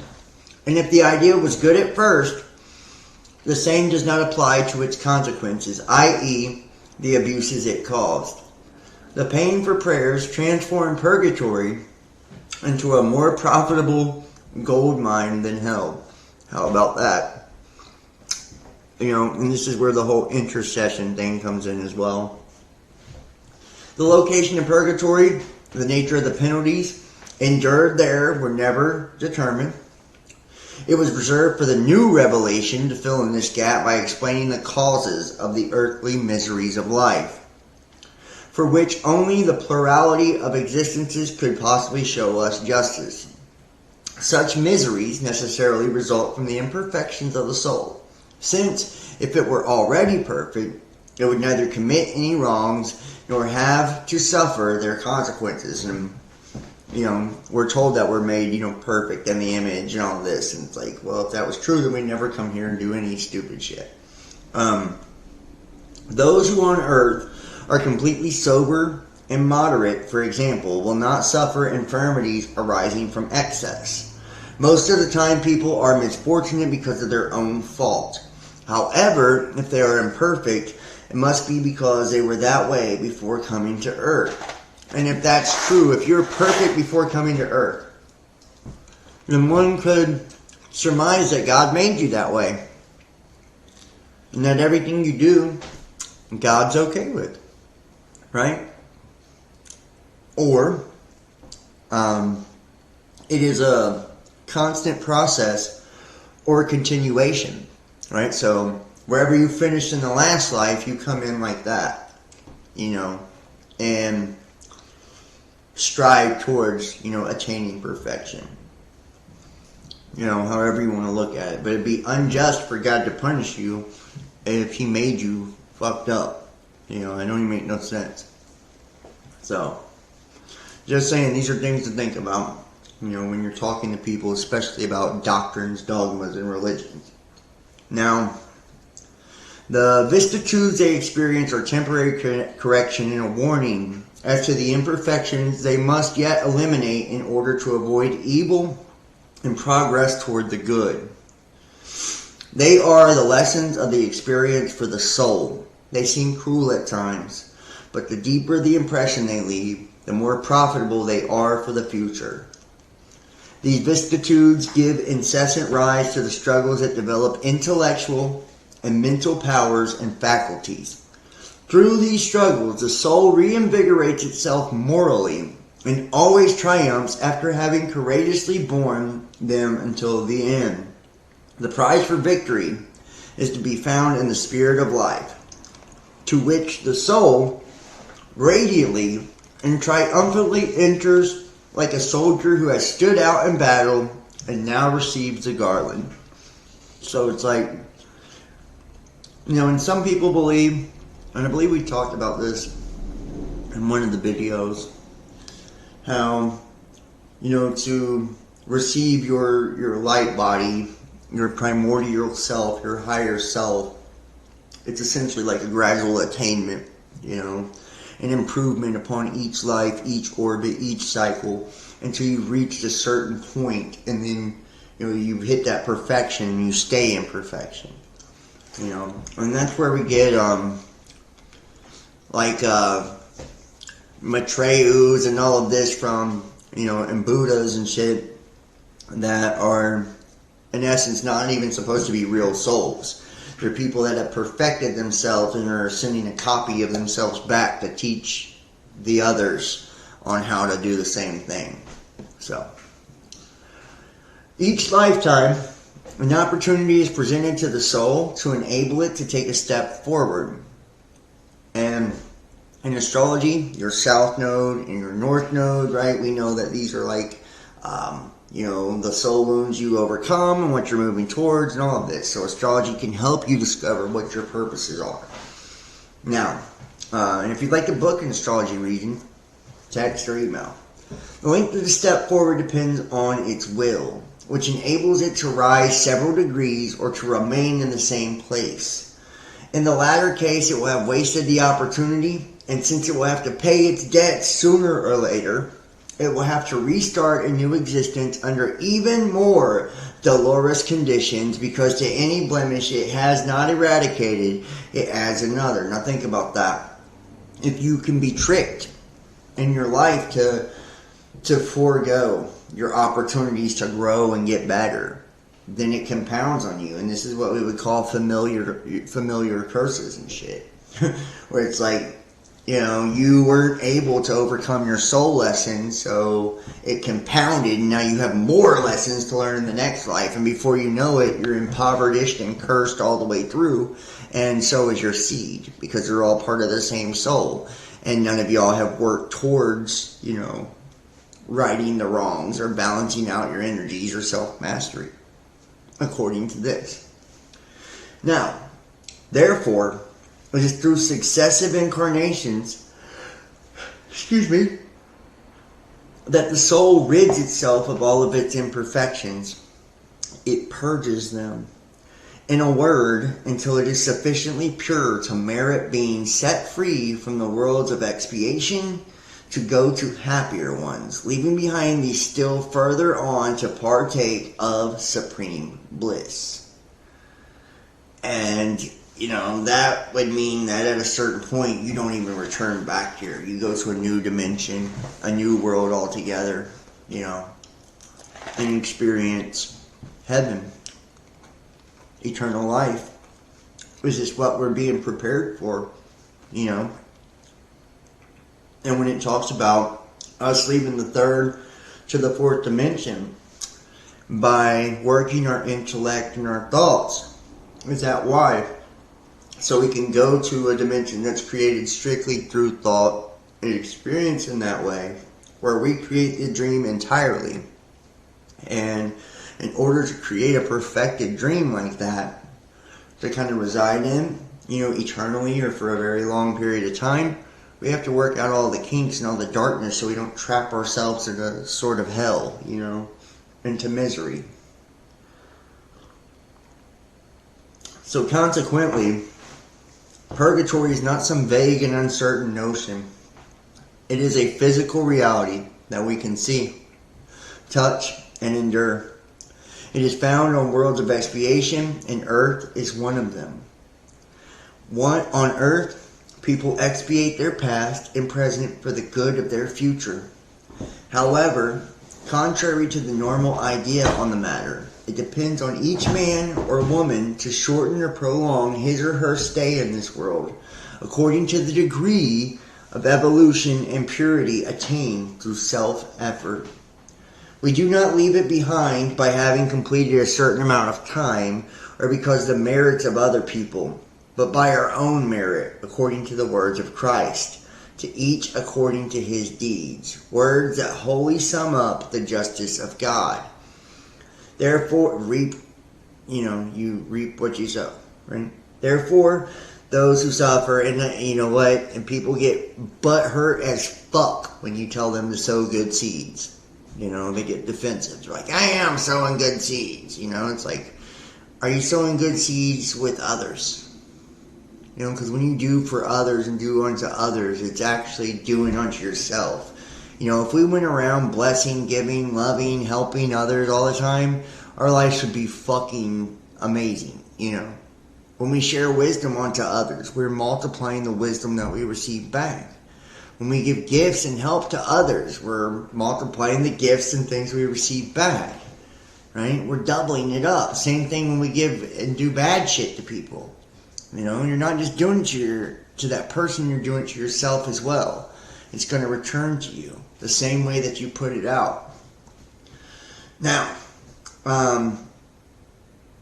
we do not leave it behind by having completed a certain amount of time or because of the merits of other people, but by our own merit, according to the words of Christ, to each according to his deeds. Words that wholly sum up the justice of God. Therefore, those who suffer in this life can tell themselves that it is because they did not sufficiently purify themselves in their previous existence. And if they do not do so in this one, they will suffer further in the next. This is at the same time both equitable and logical, since suffering is inherent to perfection. One suffers for as long as one is imperfect, just as a sick person suffers a long as he or she does not eliminate the cause of illness. Thus, it is that as long as who are proud remain so, they will suffer the consequences of pride. As long as they are selfish, those of selfishness. Due to its imperfections, a guilty spirit first suffers in the spirit life. Afterward, a corporeal life is given to it as a means of reparation. It is for this reason that it finds itself either with the person whom it has offended previously, in surroundings similar to those which it had practiced evil, or in situations opposite those it had experienced. For example, poverty, if it had used wealth badly, or humiliation if it had been proud. Expiation in the world of spirits and on the earth does not comprise a double punishment. Punishment on the earth complements the punishment begun in the spirit world and acts to facilitate progress through effective labor. It depends on the spirit to take advantage of the opportunity. Isn't it better for it to return to earth with the possibility of gaining heaven than to be condemned without remission once it has left the earth behind? The granting of this freedom is proof of the wisdom, the goodness, and the justice of God, who wants all human beings to put forth all their efforts to be the artisans of their own future. If they are unhappy for a shorter or longer amount of time, they have no one to complain about but themselves. For the way of progress is always open to them. Wow. If we consider how great the suffering is of certain guilty spirits in the invisible world, how terrible the situation is for some of them there, to what miseries they have become prey, and how painful the situation is for them because of their inability to foresee the end of their suffering, then we could say that they actually are in hell. If such a word did not imply the idea of an eternal and physical punishment. However, thanks to the Spirit's revelation and the examples they offer us, we know that the length of expiation depends on the betterment of the wrongdoer. Wow. Interesting. And it's saying like hell in essence is because you've accumulated so much bad fucking karma, right? And you have willfully ignored, all of the things that you continue to do to where you can't see the end of suffering. You're paying for it that long to where there's no fucking end in sight. That would be akin to hell. Interesting.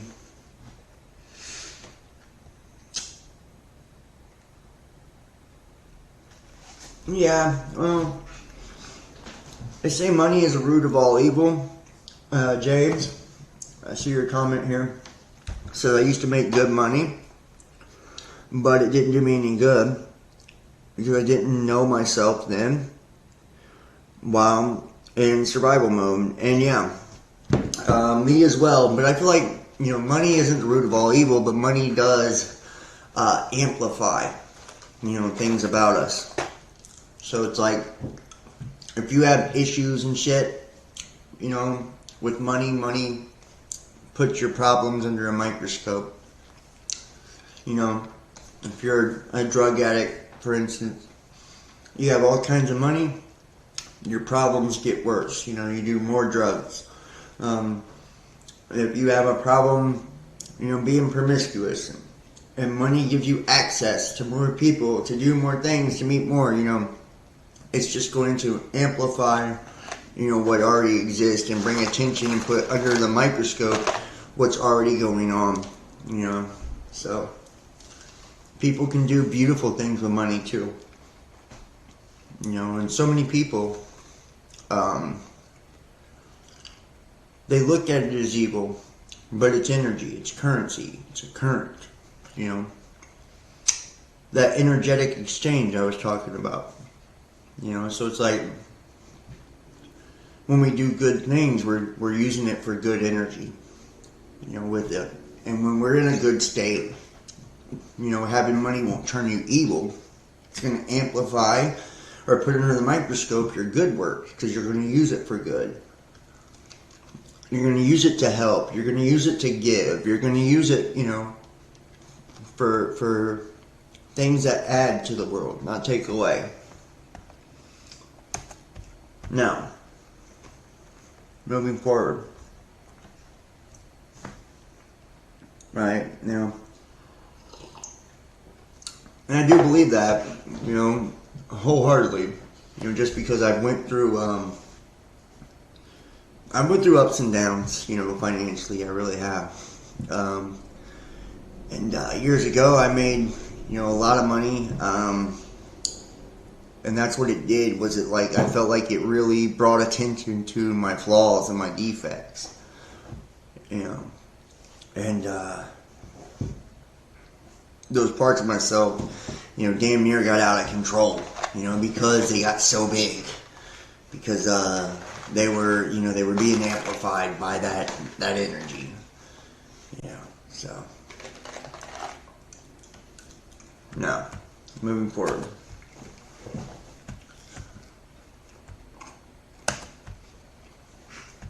Okay, next is visual manifestations. Now, this comes from the Medium's book. Like I said, these are all books that come out of the Spiritism. So, let me see too. I don't know if I can drop this in the chat. I'll try. I don't know if you guys can pick this up or not, or if it's on my computer. So, if you can, awesome. If not, I apologize. So, I don't think you can. Alright, here we go. Questions concerning apparitions, a theoretical essay on apparitions, globular spirits, and the hallucination theory. So, we're going to learn about orbs and shit like that. And we'll do this and then we'll start, wrapping things up, I guess. We've been going for a while. Alright. Questions concerning apparitions. Of all spirit manifestations, the most interesting are undoubtedly those in which spirits can render themselves visible. From an examination of this type of phenomenon, we will see that, like all the others, there is nothing at all supernatural about it. First, we will provide the responses by the spirits on the subject. Can spirits render themselves visible? Yes, especially during sleep. However, certain individuals can also see them while awake, although that is less frequent. While the body rests, the spirit loosens the material ties, becomes freer, and can more easily see other spirits and communicate with them. A dream is only a recollection of this state.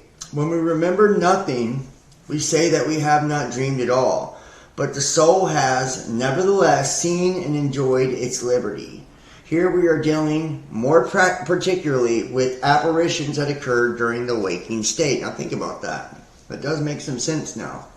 When we're asleep, and our consciousness is focused, with our eyes shut, so we're in that third eye state, not the physical eyes, right? And we're inside of ourselves in that astral realm, in that pure place of creation, in our temple.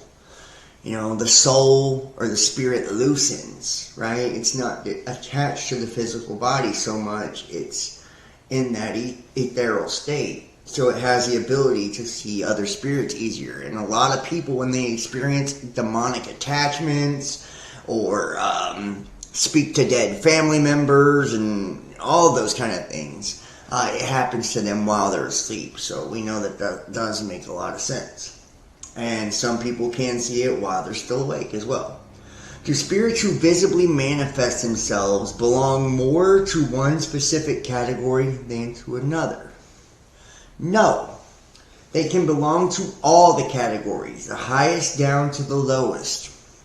Are all spirits permitted to manifest themselves visibly? All may do so, but they do not always receive permission or even desire to. For what purpose do they manifest themselves visibly? It depends on their nature. Their purpose may be either good or evil. Now think about that. A dark, negative spirit that wants to feed off of your energy and attach to you, may come to you in your dreams as your dead dad or something. So you'll open up and talk and communicate and create a energetic connection or tie to this thing.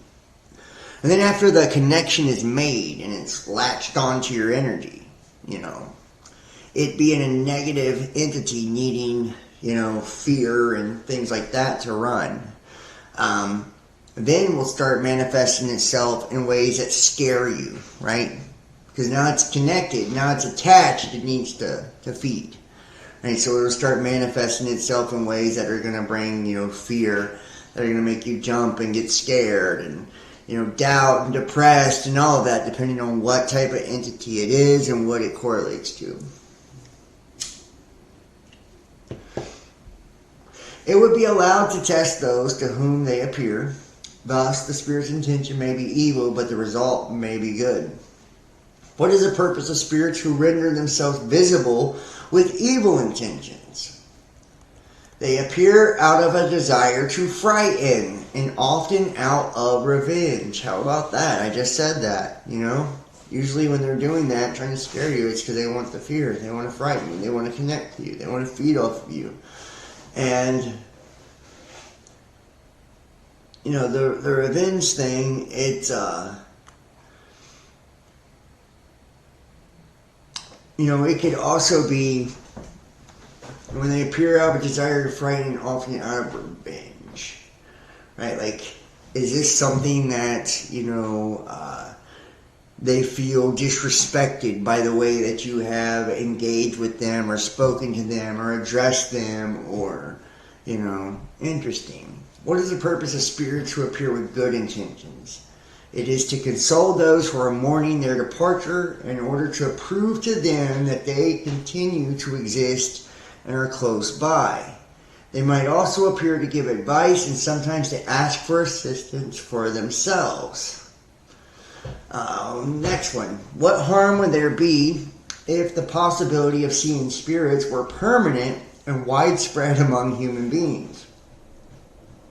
Wouldn't that be a way to remove all doubt from the minds of disbelievers? Since human beings are constantly surrounded by spirits, it would be troublesome and would hamper them in their daily activities if they could see spirits all the time. It would also, in most cases, take away their initiative. While on the other hand, if they believe that they are alone, they will act more freely. As for disbelievers, there are many other means available for them to be convinced if they would take advantage of them, and if they were not blinded by pride.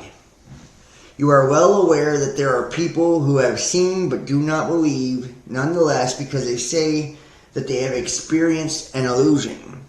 Do not be concerned about such people. God is responsible for them. It would be very inconvenient if we were able to see spirits about us all the time.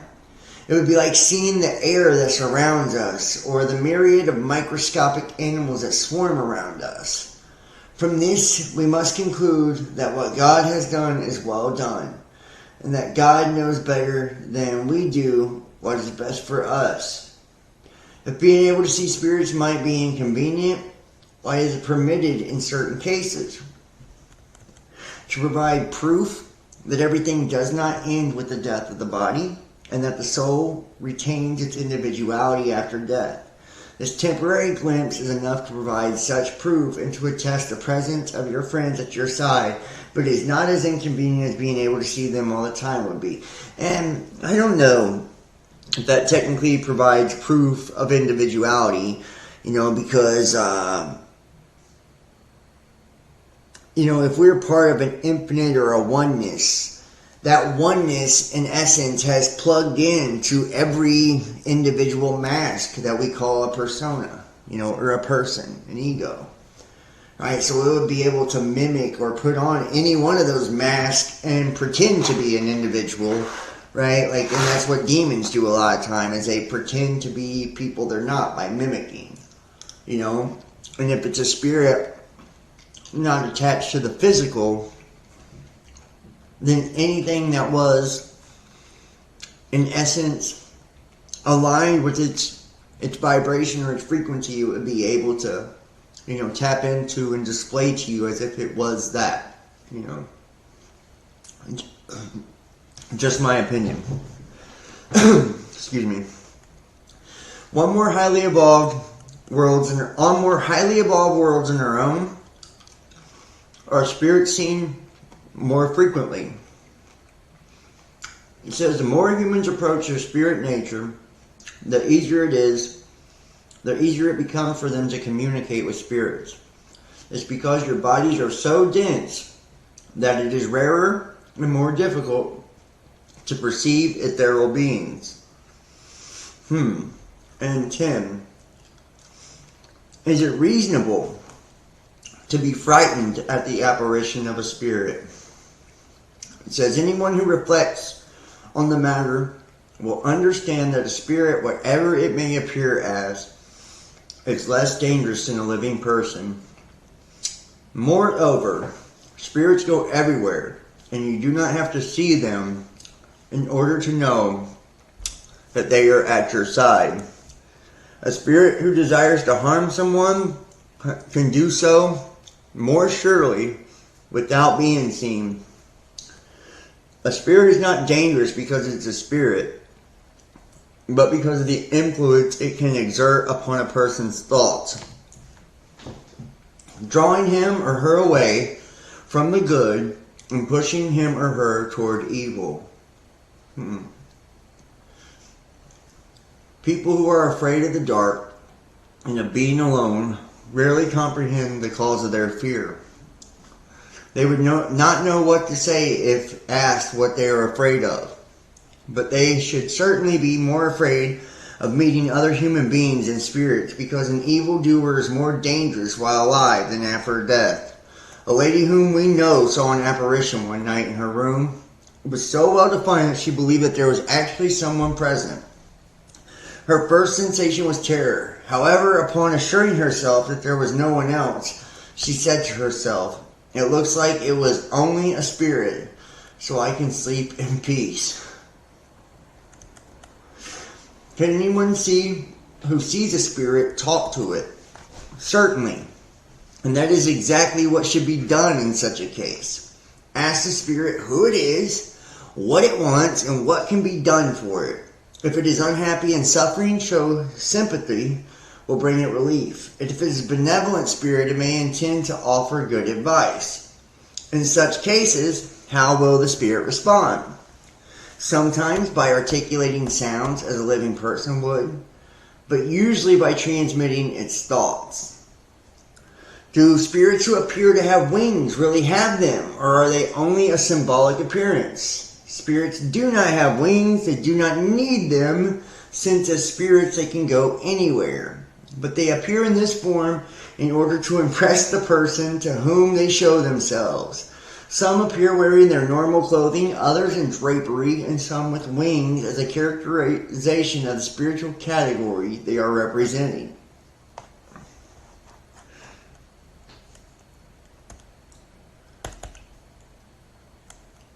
Are the persons we see while dreaming always who they appear to be? They are almost always the same ones. Your spirit goes to meet them, or they come to meet you. Couldn't deceptive spirits take on the appearance of someone dear to us in order to mislead us? They take on fantastic appearances only in order to have fun at your expense, but there are matters that they are not allowed to play with. And that's what happened to me, guys. So, years ago, back before YouTube and spirituality and all of that, I was a drug addict. I had this best friend that kind of just, mentored me a lot. He was older than me. Showed me, how to be a good man, a good father, and stay clean and all this stuff. He had went through, all the stuff I went through. Been to prison, the whole nine. He was sick, and he lived next door to me. Back then, I was kind of an atheist, and I remember us having a conversation, and basically saying whoever died first, we'd come back and tell the other one, if there was a heaven or hell, or if there was a God, and all of that. Lo and behold, this guy ends up dying. Like very shortly after that, maybe days even. And after that, I tried to communicate with him with a digital audio recorder like I had seen on, Ghost Adventures and shit back in the day. And I turned off all the lights, midnight, I'm alone one night. I'm like, please tell me your name. and I heard 3 knocks on the wall, and then I felt this cold rush of air walk through me. I didn't hear anything with my physical ears, and I played this, recorder back, and it was, he was like a big guy, and he sounded a particular way. He had a very distinct voice, and it was him. It was like, Kevin. It was his voice, or what it sounded like, his voice. So I got giddy, after playing this. Like, my best friend, I can talk to him. And what ended up happening was I had opened up something in my house, and it wasn't him. It was like a demonic entity. And this thing proceeded to torture me for like the next fucking year. I mean, it was every night I'd have night terrors. This thing would hit me, scratch me, slap me. I mean, it's killing my cats. I mean, this thing was making my children sleepwalk. This was a nasty, nasty entity. And I ended up getting, my house blessed and all this stuff, and got this, attachment off of me. And after that is like what made me even believe in God. It was like, well, if this evil exists, then I know good exists too. And, if this anointed oil and all these things, these rituals they did to remove this thing from me actually worked, then it must mean God is real. And that started me down the spiritual path. I started with church and stuff like that, and then once I started asking questions about, the Bible and studying that, and I got discouraged from asking questions, that's when I kind of struck out on my own, and started a podcast, and then the podcast had a lot of success, and then I started a YouTube channel, and this was all in between that. Had a insane dream, an experience, really changed my life though, and it started by, talking to spirits. They take on fantastic appearances in order to have fun at your expense, but there are matters they are not allowed to play with. Since thought is a kind of evocation, we can understand that we can induce a spirit to appear. But why is it that the persons whom we think about the most and whom we most ardently desire to see again almost never appear to us in our dreams, while we often see others who do not interest us in the least and whom we never think about? It is not always possible for spirits to show themselves visibly, even in dreams, and in spite of your desire to see them, causes apart from their will may prevent them. Besides, it is almost always a trial, which even your most ardent desire cannot avert. As for individuals who do not interest you, it is possible that they are thinking of you, even though you're not thinking of them.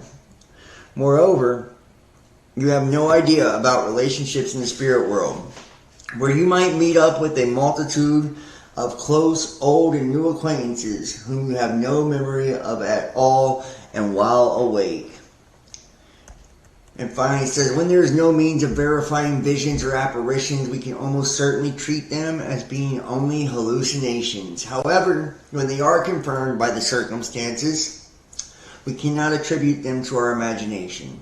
Such are, for example, apparitions at the time of death, while asleep or awake, involving persons whom we had not been thinking about, and who by various signs have come to reveal the absolutely unexpected circumstances of their passing. In such instances, we have seen horses rear up and balk before apparitions that frighten their riders.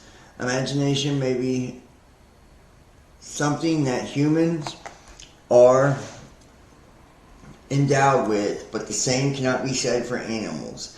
Moreover, if the images we see while dreaming are always a result of our waking concerns, that would not explain why we hardly ever dream of the matters that we have been thinking about the most. And think about that, it's not the same for animals, and they don't have that creative power. And these demon or fallen spirits that solidify their reality with animals, like we talked about in the beginning, that's why they mimic right? They don't have the ability to create, you know.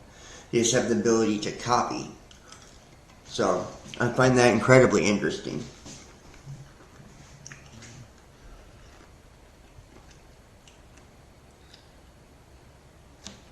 Well, that's worse than what happened to you. Well, it's not a contest, but yeah, I know a lot of people's been through shit. You know, with demonic entities and shit like that. When you're not afraid to explore, you know, and I'm not. I've explored a lot. I had a sex ritual once backfire on me big time. Got with a girl, you know, thought she was like my soulmate and all that shit, and this is a few years back. Really loved the girl, or you know, whatever, and we were really tight. And I didn't understand back then that you don't do rituals on eclipses because they're so chaotic. And I did sex magic with you know, my girlfriend at the time, and it was to bring like good things into our life. Is what it was. It was just to like use the power of love, really, and that energy to bring in good things. And because I didn't know what I was doing, it ended up like fucking cursing this relationship and like, you know, backfiring and blowing up in my face, and you know, I was like karmically tied, and it was just terrible, man. It was terrible. And I've had people also that watch the channel that don't like me, you know, send me cursed objects and stuff like that as well too. So I've had a lot of experience, you know, with these kind of things. That's really why I don't, you know, engage too much in a lot of the things I used to. And really why I went into studying a lot of the things that I did was to free myself from, you know, the witchcraft of others and the system and the spiritual attacks of the world. You know, I wanted to be free of that. I didn't want to be hindered by other people, and I didn't want people to just be able to attack me and, you know, fuck my life up and my energy up. You know, I wanted to learn how to protect myself.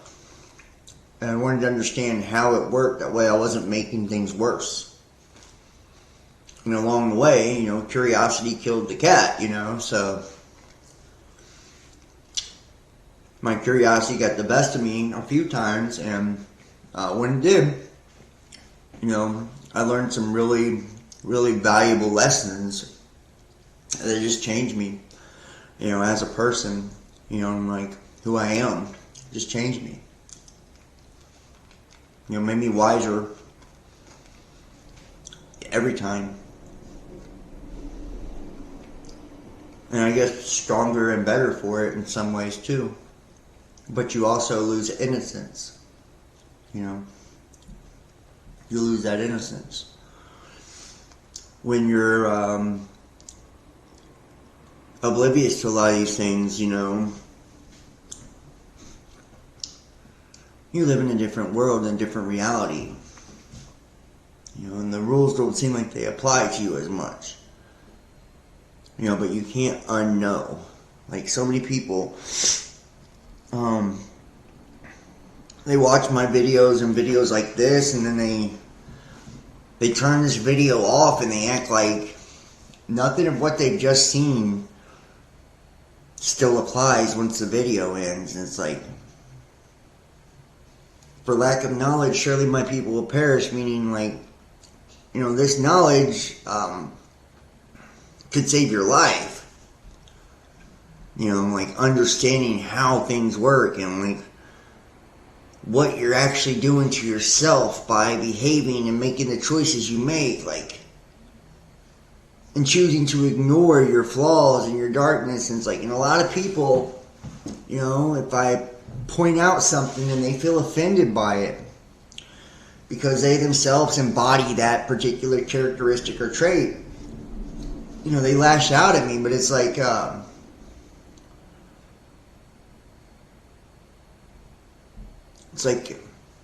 was an awareness and need to be brought to that part of yourself.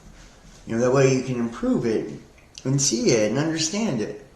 It's like we're all fighting at the end of the day to be a better version of ourselves, to overcome ourselves, to overcome the world. And we do that, I swear to you, we do that through kindness, through love, respect, wisdom, the beauty of life, the good things of life, and by being selfless and giving to others and helping others and loving others. Like, there's no other way around it. People put more energy and effort and time into learning how to manipulate people in the world around them than they have ever put into just learning how to do it the right way and have all their desires and dreams come true. They'd rather learn how to cast a spell and trick you out of, what you have, or, instead of get it the right way and get something that actually lasts and blesses them and blesses those around them. So, don't take a shortcut when it comes to spirituality. And, this series, we'll continue to go through a lot of these things. We're going to be looking at ritual magic and the processes of, banishing rituals and all of this, and the order that you have to do these operations in, or you will fuck yourself up. Flat out. But we got to lay groundwork first to start understanding a lot of these things, and that's kind of what's hard. This will probably be the biggest series I ever do. I've got the biggest depth of knowledge on these things, and I try to mix it up to where it's interesting, but also I understand a lot of people out there just don't get this. They don't care.